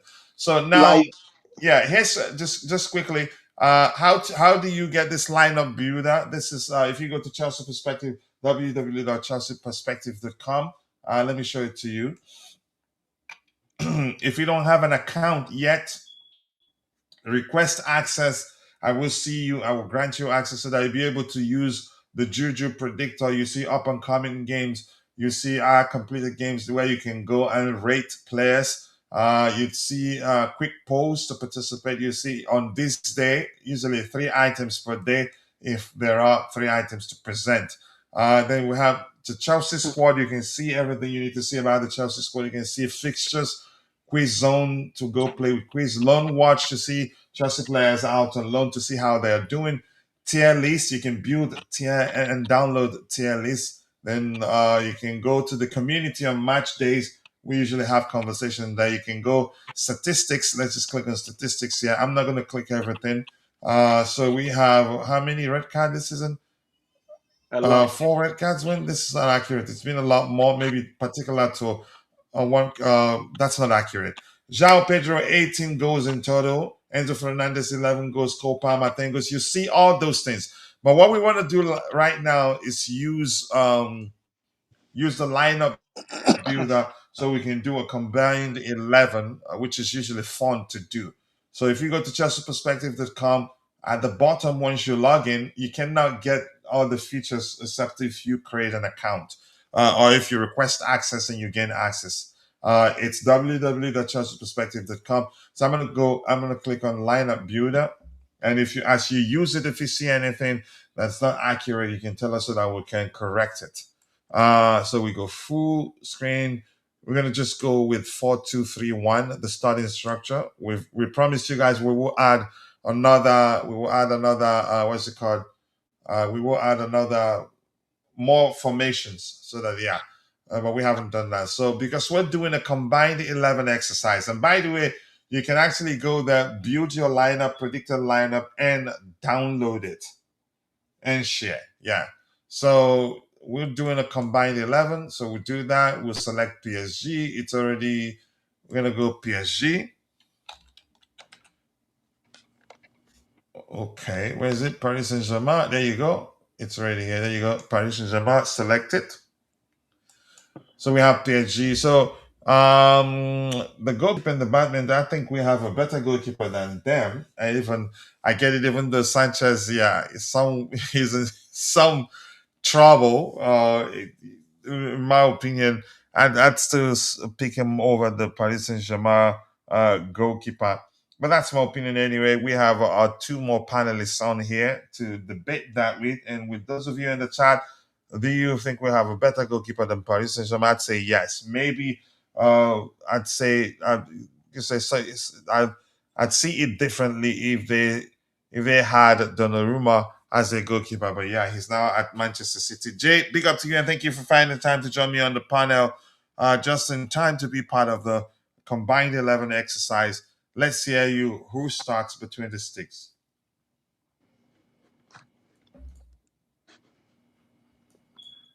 Do we have Jay there?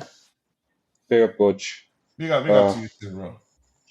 Big up the other panelists and big up the chat as well. Yeah, we are doing a combined 11, right? Mm-hmm.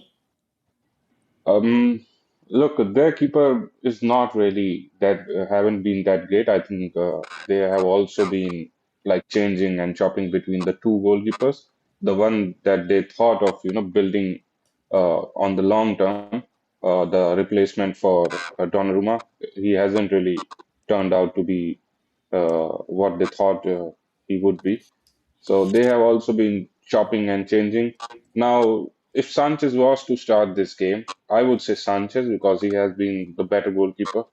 If you But are let's going just to go compare the let's look beyond whether we think he's going to start or not. Just Yeah, from the available options, I know, and I personally believe Sanchez is not going to start. But overall, I think Sanchez is the better one among all the 4 or 5 options that we have from both the sides. So for me, Sanchez has been the better one. all right, Bans, do you agree? Yes, I agree with him because their new goalie is just new. We've not seen a lot of him, and looking at the two goalies at this moment, I think Sanchez should be ahead of the PSG goalkeeper. All right, Jay. How about the centre back position? Me or Jay? Um, Oh, okay. Let me I, start with you. I'll come back to you. Yeah. I think we can have one from each side. I think that would be fair as well. From our side, I would go with Chaluba, I just agree. based on the availability and the performances. I think he has Yeah. been the most solid defender for us. I would understand some would say Fofana, but I always consider availability as an additional merit. Yeah, Chalobah, I agree with you. Honestly, I think irrespective of you can say the argument whether is he's the best we can do as Chelsea Football Club, I think it's irrelevant right now. He's been the most consistent of our for the defenders we have at Chelsea, and you can argue it can except whether Luis Enrique would take him. If again from footballing perspective as in ball playing a CB perspective, that's an argument for another day. We're doing our thing. We're not losing Enrique. I think he's been consistent and we get the job done and he keeps it as simple as possible, which is you could argue one of the reasons why he's been one of the most consistent. So who else there pairs him there? Um, they have both. I think both the options are quite solid, William Pacho and Marquinhos. But I think just the experienced one will be favored. So Marquinhos. Do you think Marquinhos is the better option? Yeah, I agree. Not Pacha. Let's go with Marquinhos. Marquinhos has 3 goals. They spread the goals everywhere. Let's go with Marquinhos, right? Do you agree, Bans? Yeah, I will agree on both That's picks. good balance, I really. I think Chaloba has been one of our best players this season, and he has saved us a lot in most games. And also, if you talk of the centre backs, you cannot talk without mentioning Marquinhos. He's an experienced player, has played for the Brazil national team for a very long time. He's the captain of the side, so I'll put Marquinhos in there with Chaloba at the centre back. Yeah, I agree. Right back, I would say Reece James. Even we don't have to consider whether the manager would deploy him in the midfield. I'll take Reece James over Hakimi. I don't know about you guys, but let's hear you. Mm, Is Jay going or What? no? I No, said is he's Jay there. going to start or You go ahead. You go ahead. You go ahead. Let's hear you. well for the it's it's a bit tricky. If I should go by the selection that I want to do for this particular game, then obviously I will give Hakimi the right back. Then I will put James in the middle. So this we can Why fit. Hakimi? Say that again. Why Hakimi over James? Well, Hakimi has a similar type of play with James. He's more faster. He sometimes score a lot of goals. He's an experienced player. He's also the captain of the Moroccan side, and he comes with a lot. When you talk about the game, he brings a lot to the game. And at a point, he was considered as the best right back in the world, if I'm not mistaken. So if you have such a player coming up against James, it will be very difficult. Let's put club aside or let's put loyalty outside. Obviously, you'll probably consider, Hakimi ahead of James. So based on that, I'll go for Hakimi for the right back. You know,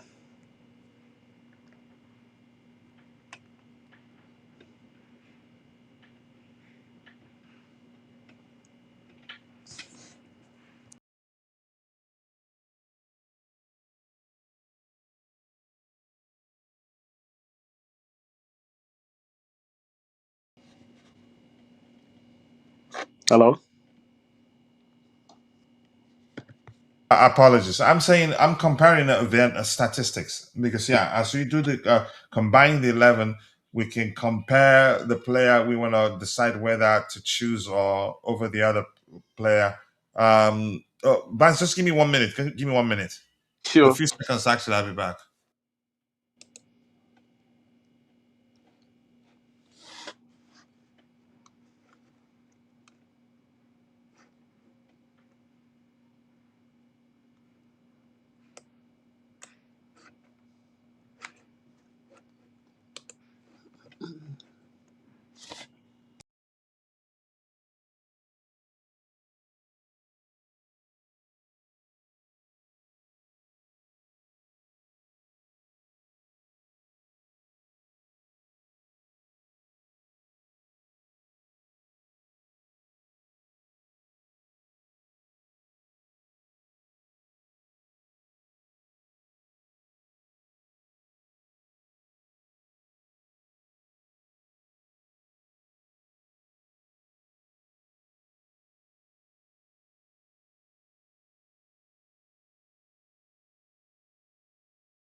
So sorry, man. My daughter woke woke up, but he's with her brother. So I might take a break to go make sure she's fine. So let's compare. I think it only makes sense that Hakimi starts.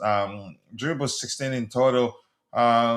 Pass accuracy. I don't think this is correct. That's too low for Reece James. I know his pass accuracy is much better, but key factors such as Hakimi has more goals, more assists. I think it's only fair that yeah, that we put Hakimi there. Yeah. It only makes sense. Yeah, I agree with you. So we're gonna pull out James and put Hakimi. So that's one thing I like about this one, that it has we're able to compare the opposition player that we're considering. So Hakimi should take that, which means Regents might not have a place in this combined 11.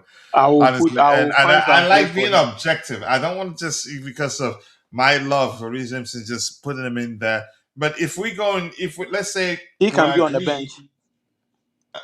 let's say if we agree, uh, um, if we agree to consider head to head, if we Yeah. consider head to head, then I'd give it James because head to head, James beat him. Mm. Club World Cup, yeah.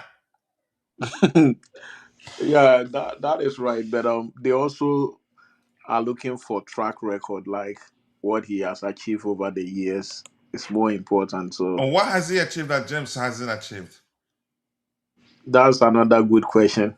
Yeah, Champions League. James has Champions League. Champions League, yeah, Yeah. you're right. Hmm. Or even James has achieved more in terms of UEFA competitions more than Hakimi. So you are right. So maybe I don't know. Maybe we should actually give it James. Well, if we're going by current form, we looked at their numbers. Maybe we should just leave James there. But I don't know. Hakimi is good, but Let's give it to the listeners, the subscribers to also tell us what they think about that. We can vote on that. yeah, we don't have too many people in the chat today. If we had, I Yeah. would have asked them. But yeah, well, let's go. Okay, let's left back. Hmm. This sounds crazy. Like I feel like I want to. If I'm giving Hakimi the right back, I'm going to give Cucurella the left back. I I mean, don't care about we what will compare their numbers. I don't care about what people will say I about think James should come Mendes. here because let's consider that head to head. Like if we're going by form, Hakimi the disparity isn't too much.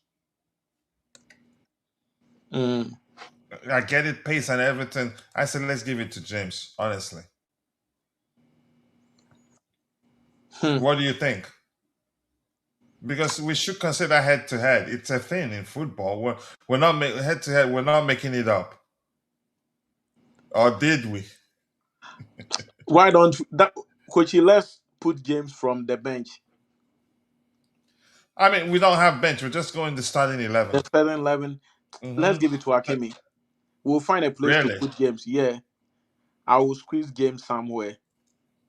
Don't worry. Okay, let's go. Let's see where because there'd be other better options in that area where I think you're thinking about squeezing James in. Yeah, we'll put James in the middle. All right. So left back, I'll Mendes. go Let's for compare Cucurella. him. Let's compare him with Cucurella. Okay, you can do the Let's start. comparison then. Yeah.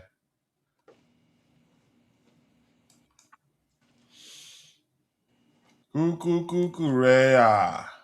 Where's the verses? There's something I'm looking for. There you go. It was under it. Okay, I have to fix that. Not Marquinhos. Nope. Let's change it to. Cucu. Yeah, we're Well, comparing him to. Mendes. Yeah, I can't find it here. Why? Bali and who? Is he listed as midfield? Can Okay. you Oh, just put it? You seen him? did you see it? No, I'm saying that maybe you can push the Cucurella's icon a little No, bit. I'm not seeing it here. I'm not seeing Mendes here. Let me go defense. I said all, and it's not showing everything, and I cannot filter it. Actually, I can't search it. So yeah, we're still developing this, Mm, but if even if we're going with head to head and what each of the players have achieved, I think I'll give it to Kukurea. Really, yeah, what do you think? yeah. I said I was going to pick Cucurella. Let me just check Cucurella and Mendes. Are you're comparing them? Yeah, I'm gonna give it Kukurea, man. He's achieved. I think he's achieved more than him. yeah. Let's see.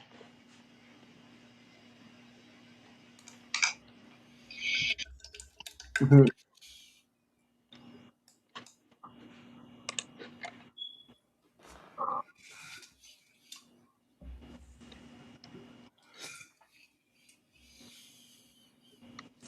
Wow. So what are you saying? This thing. So I have like some key stats. At least it can help the argument. Hmm. Goals. Cucurella have one. Mendes have three. I don't know if it's for this particular season or yeah, it should be for this season. And I mean, assist, we should focus on actually aspect that like what that matter, defensive duties. yeah, and And they said defenders. Yeah. assist, goals assist, but they all have three. Progressive carries. Mendes is ahead of Cucurella. Mendes is at 94. Correa has 61. And passing accuracy. Mendes is slightly ahead of Cucurella.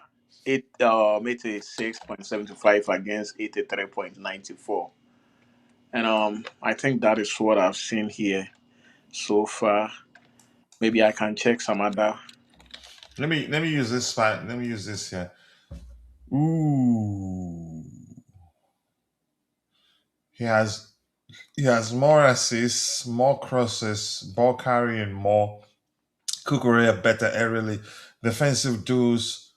Cucurella, possession one. So Cucurella is better at getting the job done where it matters. Like defensive possession one, he's won a lot more. The disparity, like it's like Mendes doesn't even defend. Yeah, But you could argue everything comes down to how the manager utilizes the players. exactly. Mendes is more like attacking minded player. He's he's also good with the defense, but if you compare, he's really better going forward as compared to Kukurea, and Kukurea is also very good defensively. So it makes it more, Cucurella is better defensively. yeah, Kukurea is better defensively, but when it comes to attacking, I Yeah, the think Mendes offensive is more. aspect of the game, Yeah, Mendes. Mendes is more But attacking if we're looking for minded. people, a player that will focus on defending, then Cucurella then. But Yeah, if we're looking for a player that will contribute a lot offensively, then Mendes. it will And also and depend let's on be the, honest again, something I've mentioned already. Everything comes down to how you utilize the players. and it also has to do with the formation of the day, how you want to play is more important. So Yeah, okay, let's give it to Kukurea. let's give it Cuckoo. Let's just you can say Yeah, call everything what you know. Let's leave it for Cuckoo. yeah. Yeah. So for midfielders, okay, Caicedo comes in here. Who do we compare him to on PSG side? Mm, Let's mm. do versus here. Vertinha, No, not Pedro. Not who? Vertinha. There's Joao Neves. There's Neves is injured, so or he, no, I think he's available. This thing isn't showing all the players. I think without even we need to fix some stuff here, and I can't. I'm tired. I'm not sure when I'm gonna have the time to fix it. It's not pulling up all the players. You see it? It mm, just shows a few. It's not showing all of them. oh, so Neves, as of March, he has ankle injury. So I think we're killing that midfield really. yeah, so I obviously think we should Neves, just take it. Even the two sixes, irrespective of who we start, I think we have a better in the six again. The two sixes position, I think we have better players than them. mm, I will But put in this case, Enzo Fernandez he has to start in a deeper position. Really, my honestly my midfield. I will put Caicedo, Vertinha, and Enzo, no. Let's start with the two sixes, right? You said who? Caicedo and Vertinha. Is he fit? Yeah, I don't think he's injured. Let me see. No, he's not listed as injured. Yeah, so he's quick to go.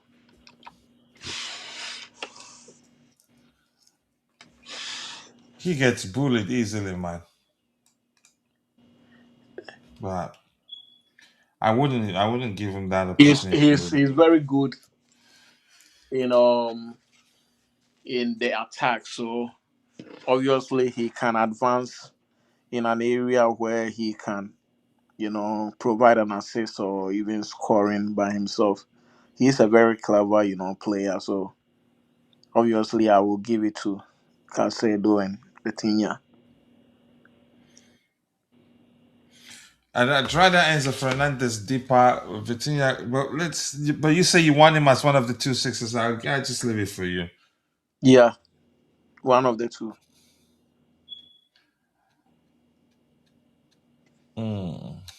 We're just going. How old is he now? Vitinha, he should be in his 20s. Let me check his age. His mini stats. He has 10 assists. 26. Okay, he has 10 assists, so that brings experience there. Mm-hmm. But I'd rather him in the 10. I wouldn't mind playing him in the 10 position really bad. Yeah. Yeah, that was also not bad.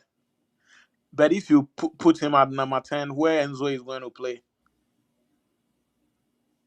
I play Enzo deeper. I'd rather not have Vitinha on the pitch. I think we have a better midfield than them, really. Who? Who can you think of? It's not that straightforward, really. Okay, right wing.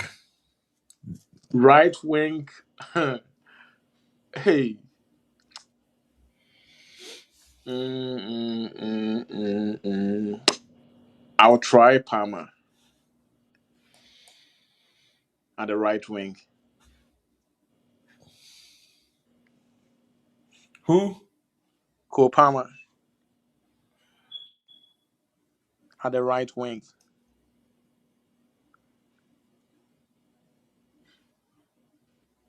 Mm,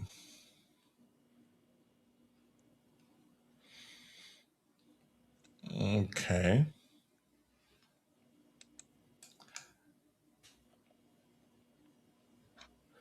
I would actually play Palmer 10, stick Dembele on the right hand side there. And who will play at the left? I know we'll Ganacho. find another person. It doesn't have to be Dembele. No, Dembele is good at the left side, so He can play on either side. I will rather let him play at the left side, Palmer at the right side. Mm. I want Palmer in the 10th position, really.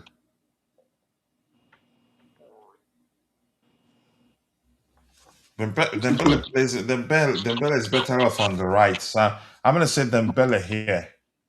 Even at Dortmund, I think he played mainly on the right.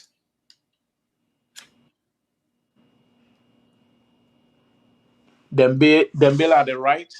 Yeah. Mm, Then Palmer here. Palmer Central.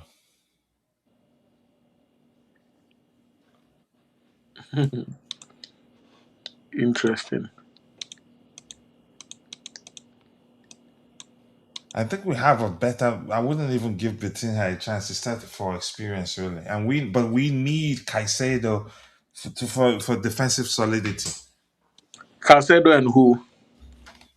That's the question. But we need Caicedo. I'd rather play Enzo Fernandez in that deeper position. I think I like him better than Vitinha, even though Vitinha, yeah, he has more assists. But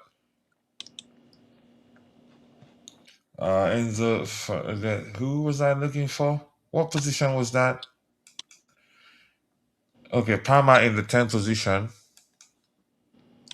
We have Jay here, so we're gonna hear his opinion anyway. So I'm gonna put Palmer in the 10th position. For me, in that front area, it doesn't really matter to me where I put Palmer because yeah, it's about you say as you just give him freedom, give him the independence to be wherever he deems fit on the pitch. You get the best out of him. So Dembele on the right hand side, the former Napoli guy, Cava, I like him better than all our left wingers. I have to say. But yeah, I think how do you pronounce that his name actually? Who? Cava. Carver? The former Napoli guy, how do you pronounce his name? Oh, Cavastalia. I'm just gonna Kvastalia, say like Russians. He has his name is those Eastern European names. So I speak a little bit of Russia, so like Kevin will be Kvastalia. okay. Yeah, I think it's called Kvastalia. Yes, Kvastalia. I That's how. mean, this 11-5, but I need Enzo Fernandez in this lineup, and I wouldn't mind sacrificing Vitinha. And who you going to replace? I would no, but this we just having you say we're just having fun here, but yeah, we'll Mm. hear Jay's opinion. Let's hear that. This is my goodness. This is because they themselves they don't have the best of CBs, and we don't have the best of CBs in the world too. You understand? They don't have the best in the world. We don't have the best in the world. Like, yeah. But I think this is, I don't know, shameful. How many Chelsea players? One, two, three, four, five, six. I think James for me, but we compared James and Hakimi. Hakimi in a better form this season so far, right? We did that, right? Yeah. But if we stick with head to head, I choose James. I think James has a lot more to his game than Hakimi. Hakimi is just pace. Mm. I'm not. I'm serious. So you I, omit I I think you that's don't the omit. perfect lineup that you have created. You wouldn't give James a chance. I mean, the overall, for combined 11, that is the perfect six from Chelsea, five from PSG. I think that's the ratio in which it should be. Yes, that's the only, position. If you had asked me, I would have changed. I would not pick Enzo Fernandez above Vitinha. I think Vitinha is just on another level. Hakimi and Reece James. Now, if you ask football fans in general, they all will say Hakimi. But if you ask Chelsea fans, and particularly me, I would pick Reece James ahead of Hakimi. I think he's I just a mean, more bias complete sets in player. because you're a Chelsea fan. Yeah, I mean, it's just a topic about who proceeds if there is a competition between them two, James and Hakimi. The majority of people would say Hakimi because he has much bigger exposure. He has been to different clubs as well, and obviously he's a wonderful player as well. It's just that Reece James has been not been that a PR guy per se. For me, he would be above Hakimi for sure. I think he's just a more complete player. Hakimi is very good, but some facets of game, I think James is just ahead of him. So, I think James yeah, has a lot more. exactly. Hakimi, the most important thing for him is pace. And look at here. Look at this thing. Off the bat, would you say Cucurella is better than Mendes or vice versa? Um, uh, Another one, another tough one, but yeah, if you'd ask me, I would go for Mendes. I think he has just been class for the past 1 or 2 years. But it actually Cucurella depends has on been what you really good, but prioritize. it's yeah, look, it's just a similar case with what you're going to pick with Hakimi and Reece James.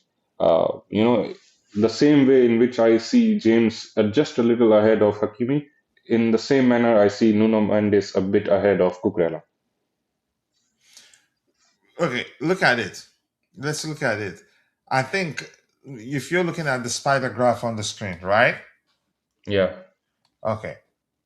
Nuno Mendes way better output, has a better out. Let's just stick with output because everything comes down to how they're utilized, right? And how the teams play.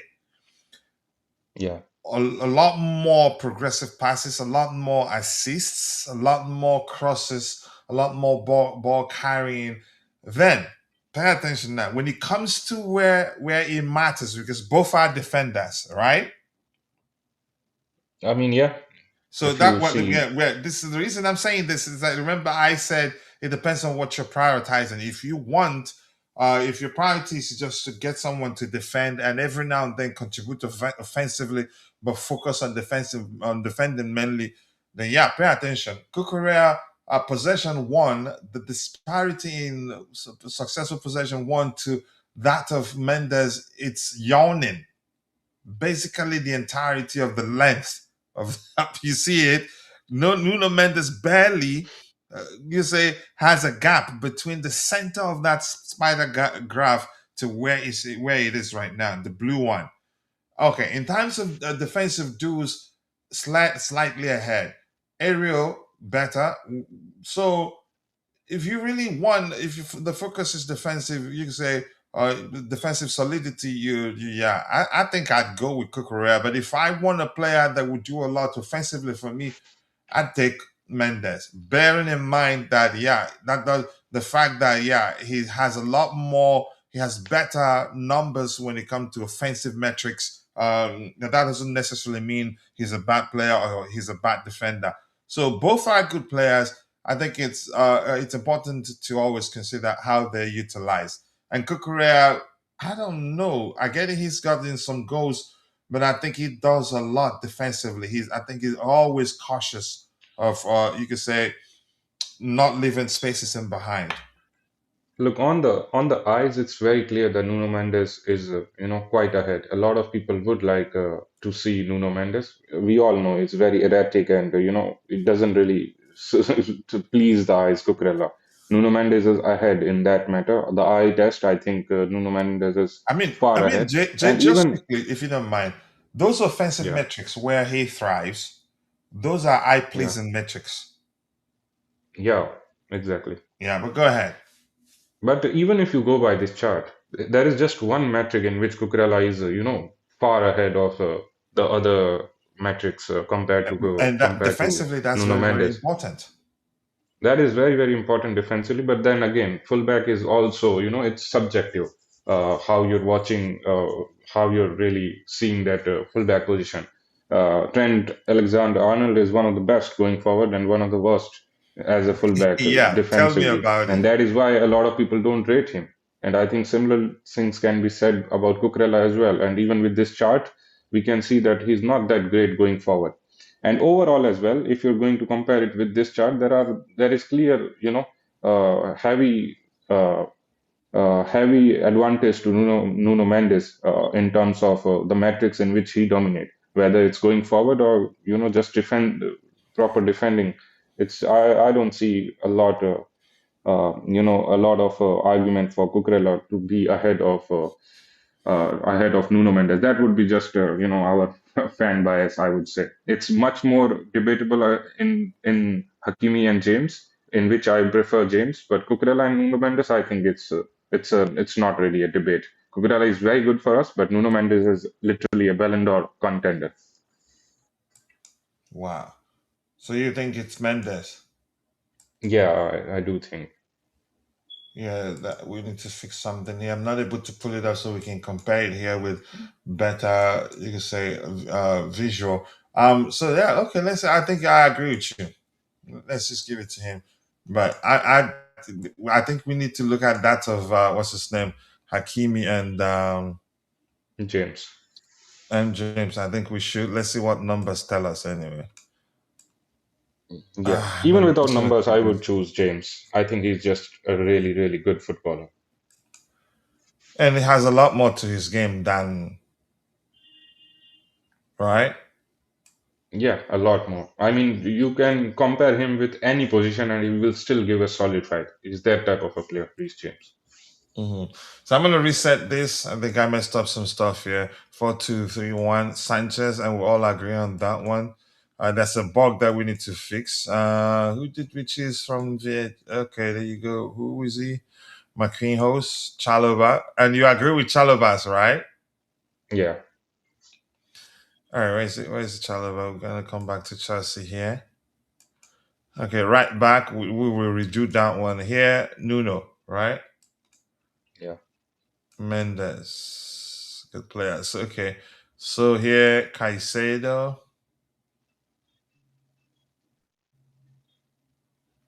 I'll come back to Chelsea, man. Moy, as Enzo Maresca would say. There you go. Moy should be around this place. Moy here. And here, who did we add from these guys here? Vitinha. Okay, so right back. Let's go to like right back. I think he had Dembele. I agree. I think. Do you agree, By the way, Dembele, right wing? yeah, He Dembele, of played course. But mainly by the there way, at Dortmund too.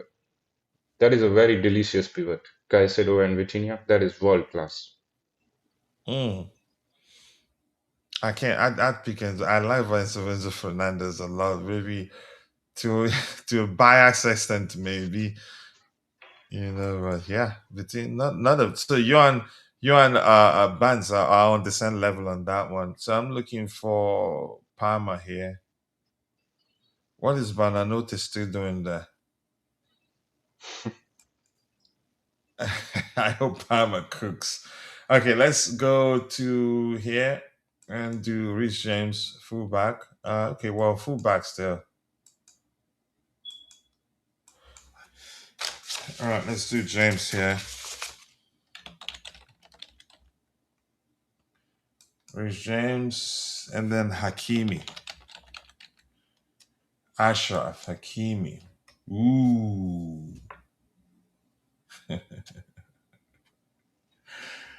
I think it should be James really. I told you, It should be I told you, James, it's yeah. not really. Yeah. Yeah, it The wasn't really a only competition. metric where Hakimi beats him is ball carrying. And it's down to approach, really. Down to approach, or you can say down to fitness as well. We just haven't allowed Reece James to do that thing because of his fitness and his injury concern. We have Yeah, limited we've him actually to. we've tamed him a bit not to risk him getting injured. Yeah, we have seen him under Tuchel, what he can do in terms of carrying and all the other things going forward. So that won't be a problem for me. I think it's more of a limited thing just to keep him fit.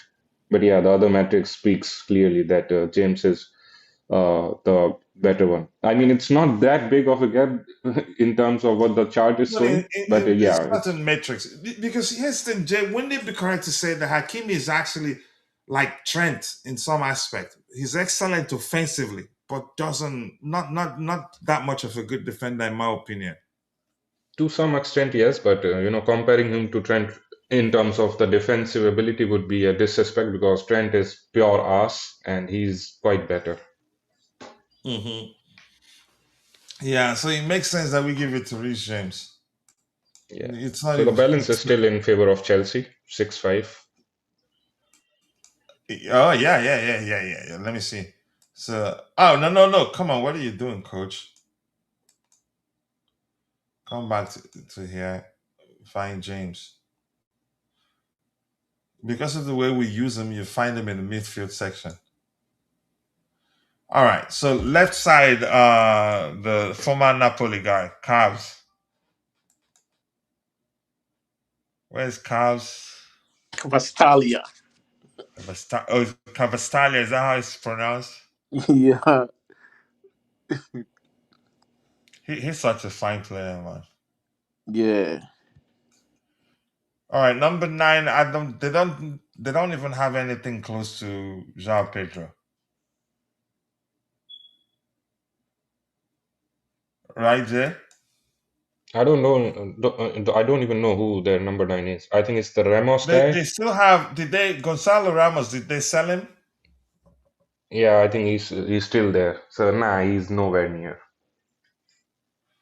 Okay, so Joe let's say Pedro. automatic comparison brought up here. He has 18 goals to Usman Dembele, 16 goals, assists 8 by Dembele.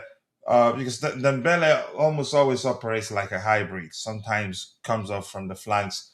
7.2. Okay, appearance is 32. To Joao Pedro is 39. Okay.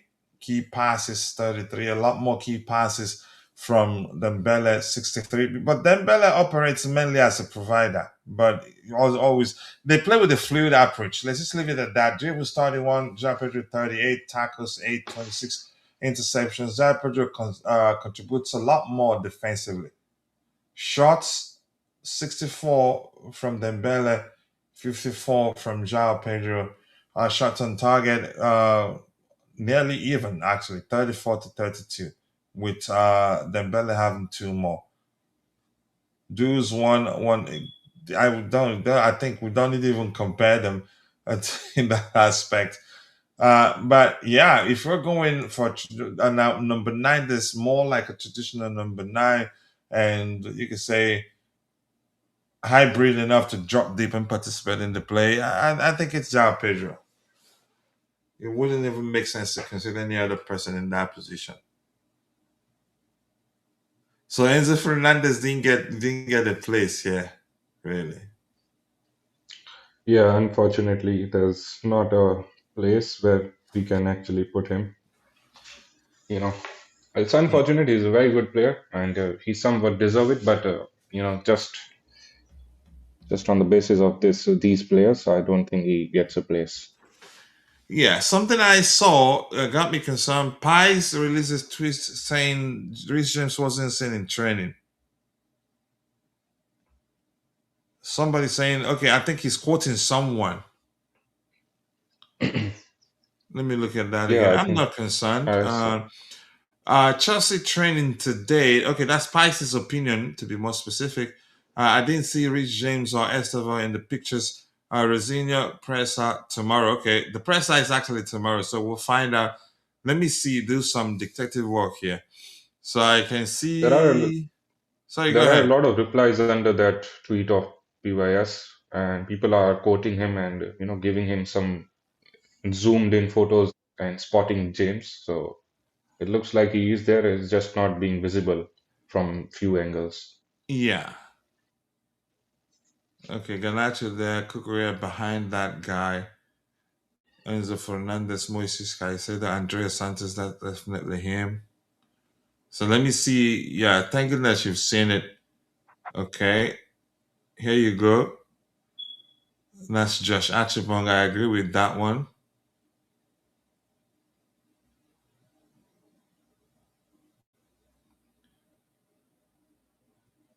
No, this is not Rich James, really.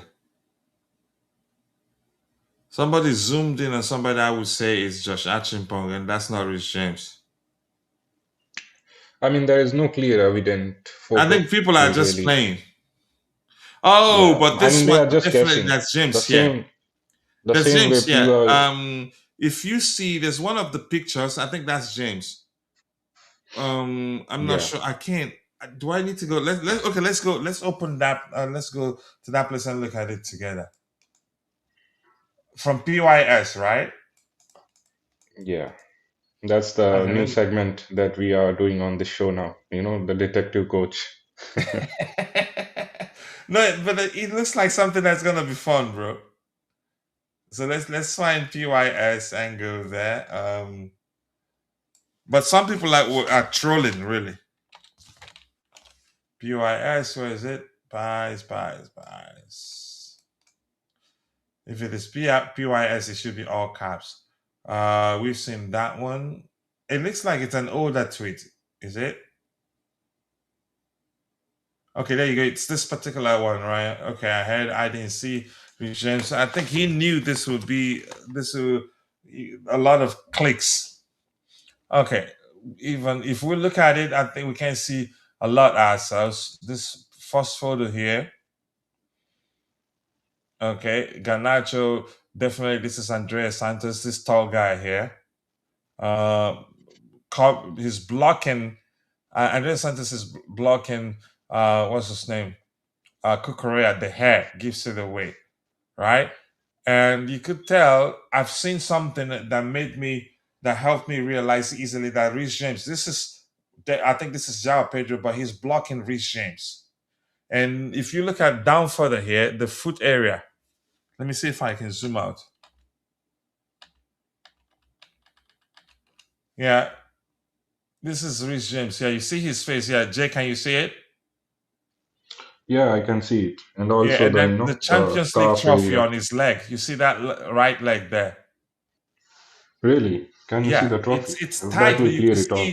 you can see inks there, and a little bit. You have to like look very well. Maybe because my glasses is helping me zoom in very, very well.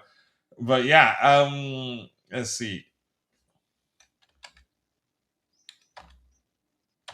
So there's James there. I haven't seen anybody that looks like the kid, the Brazilian kid. I haven't seen anybody like that. Yeah, Josh, of course. Yeah. Who is that? That's Dario Esugo, I'm guessing. Trevor Chal over there. I don't know how you spotted the ink because I cannot. I zoomed it to Yeah, max. I can see it there. It's not showing fully, but because you already recognize the face and you know the tattoo is on the right leg, isn't it? Right. Yeah, So you that see the ink nose. a little bit. That's not the color of his skin. That's not what you're seeing there. This could be Malo Gusto. No, that's not Gusto. And let me tell you. Let's find something else that helped me realize. Okay, that's definitely James. Somebody circled it and zoomed into it, but Badia Sheila, of course, trend. Look at okay, see it now. See Gusto here. Gusto is wearing a long what's it called? A leg what you call that long black thing he's wearing? You see Gusto here. Yeah, So he's wearing this. So definitely that's not Gusto there. right, That's not right. Gusto that's been blocked by Joao Pedro. So let's Yeah, see what those smart. people have. Yeah. Very smart. But Tosin is okay. That's very valuable information. Do you see the comment? He said but Tosin is okay. FFS. Yeah, All right. So this person is saying that this is definitely Josh. It makes sense. And he responded saying, that's Josh. Yeah, definitely that's Josh. This one, I think this is that. Oh, this is not Reece James. If anything, this is close to being what's his name, the Brazilian kid. But this looks more like Dario Esugo. I yeah. saw Looks like Esugo. Isugu. Is he wearing a turtleneck here? Where he's visible here? Where Yeah, did we that's see Esugo? Yeah, Isugu. he's wearing a turtleneck here. So that's definitely him down there. Yeah, that's Yeah, definitely even him though with that turtleneck. It could be Andres. It could be what's his name, Estavo, but you don't know. So that's Reece James's face. I think the giveaway is his nose.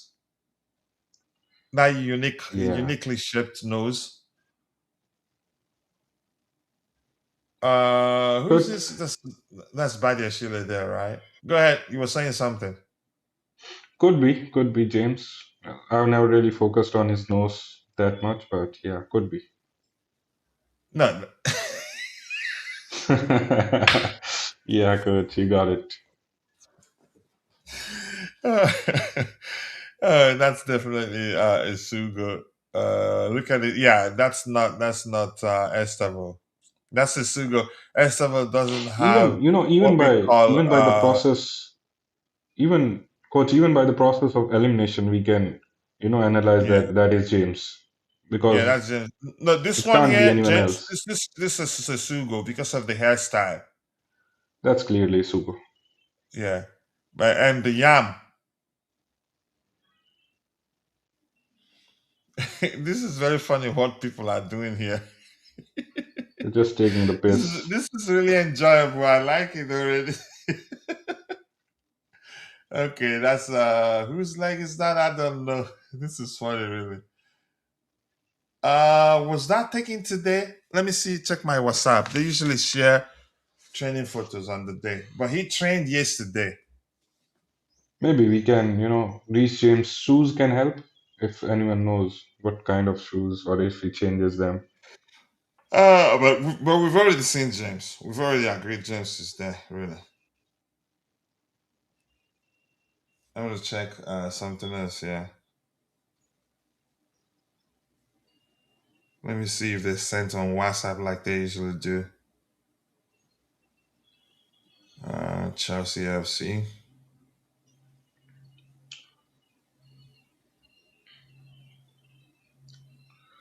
They didn't But yeah, send by anything. by any chance, if James is not, going to be available for the PSG game, if he haven't really trained or was injured in the training, then we are in trouble. I would say that because he's a big player for Yeah, that game. I no, I think he'll be available, even if it's not 100%. I think he'd say he would want to play, but I think he's fine. would hear that if that's the case. I don't know, guys. Anything else you guys want us to talk about before we call it a day? I think we've been streaming for. It's been a slow day today, but yeah, good views, but not a lot of likes. Yeah, around 1,655 views. So that's fine, but the likes still stuck on 11. It might move when people start rewatching the videos later. So, anything else you guys want us to talk about before we call it a day? No, I'm just happy about the Mm, FA Cup. I think that's now a realistic chance for us to win a trophy this year. Obviously, in the semi-final, we could still have one of Arsenal, Manchester City, and in the final, we are surely going to play one of the big boys. But yeah, still a good chance because you are asking for two good matches in the semis and in the final. So a real possibility to win a big trophy. And the FA Cup is obviously much, much prestigious and better than the Carabao Cup. So I But if hope we we beat can clinch them, we'll meet a much tougher side in the semifinals. 100%. I mean, like, yeah, for sure. There is one possibility of maybe Leeds, but even that is going to be interesting for all the, thing that has happened between the two clubs this year. No, I think if we meet them again, we're beating them. If we meet Arsenal again, we're definitely beating them. Yeah, I mean, neutral venue as well, a single match, anything can Hmm. happen. Yeah. I think yeah, we'll beat them. Go ahead, Banks. You were saying something. yeah, I say tomorrow we have some interesting games, and I think if Galatasaray are able to beat Liverpool, they are the dark horses of this tournament, and people should be very careful. And I also think that Tottenham Hotspurs are going to definitely lose, and the coach's job will be under review. It's most likely he might not finish with Tottenham. And Newcastle is coming up against Barcelona. It's going to be another cracker, but I think Barcelona should be able to run away with the 3 points. We also have Atlanta playing with Bayern Munich. It's a game I think Bayern Munich will be able to qualify. So, in all, if you should tell me who should advance next stage, I would say Galatasaray, Bayern Munich, Atleti, and Barcelona. So that is what we have for tomorrow. We'll also talk about Wednesday's game Yeah, tomorrow. tomorrow we have our unpredicted lineup and the final build-up show before the day proper. Sure, Kuchi. Yeah. Right. Thank you so much. I want to say thank you to my bro and friend Bans for finding the time to join me on the panel. And of course, Jay, my other bro. I appreciate you all. And to those of you in the chat, John, thank you so much. I cannot thank you enough for always being part of the conversation, keeping it civil and also educating us whenever we present false information. We're humans. We're not always going to be correct. I want to say thank you for that. And also thank you to Jonathan. Thank you for joining. Who else was here? Miss Melina stopped by to say hello. Julius Amor, Mike and Ambro was here. Drew was also here. And if I miss your name, Ty was also here. And Brianni Yahayu. And if I miss your name, apologies. I'm only human. See you guys next time. God bless us all and cheers.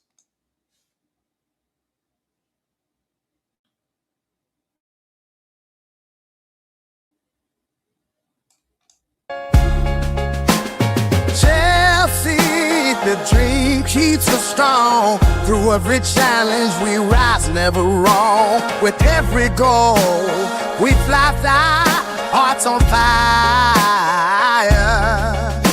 The passion unites us, takes us higher.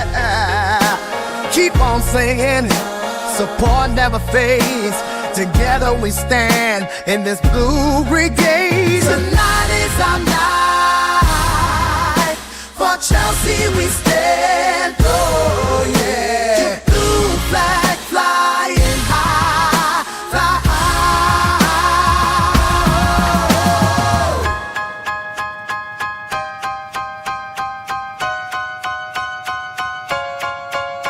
From Stamford Bridge, the pride that we share. Each kickoff, each moment, it feels so rare. With faith in our hearts, we chase the dream. Through every match day, we're part of the team. The love for our club is a powerful thing. Together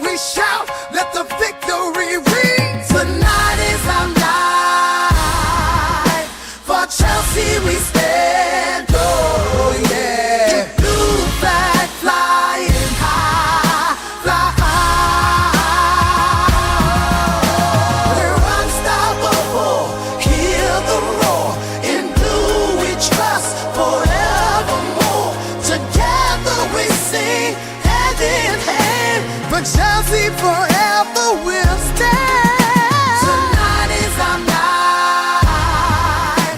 For Chelsea we stand. Oh yeah. Blue flag flying high, fly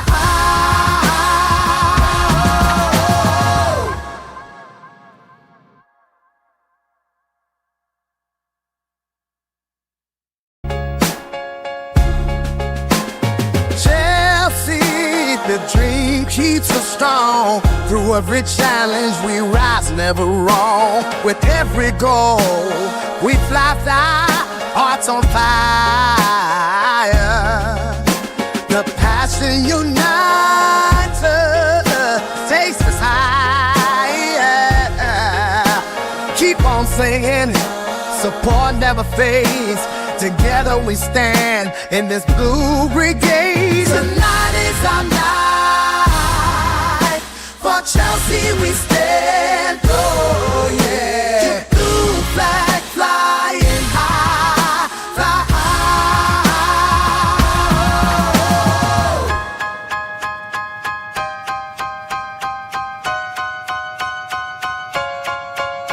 from Stamford Bridge, the pride that we share. Each kickoff, each moment, it feels so rare. With faith in our hearts, we chase the dream. Through every match day, we're part of the team. The love for our club is a powerful thing. Together we shout, let the victory ring. Tonight is our night.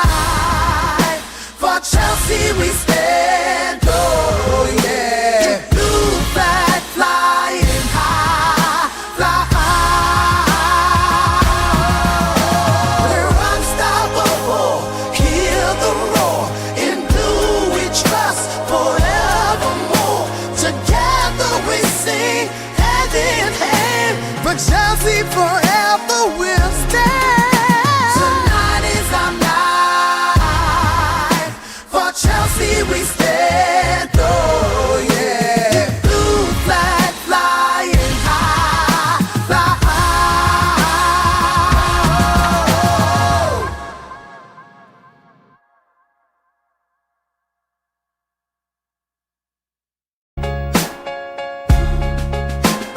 Chelsea, the dream keeps us strong. Through every challenge we rise, never wrong. With every goal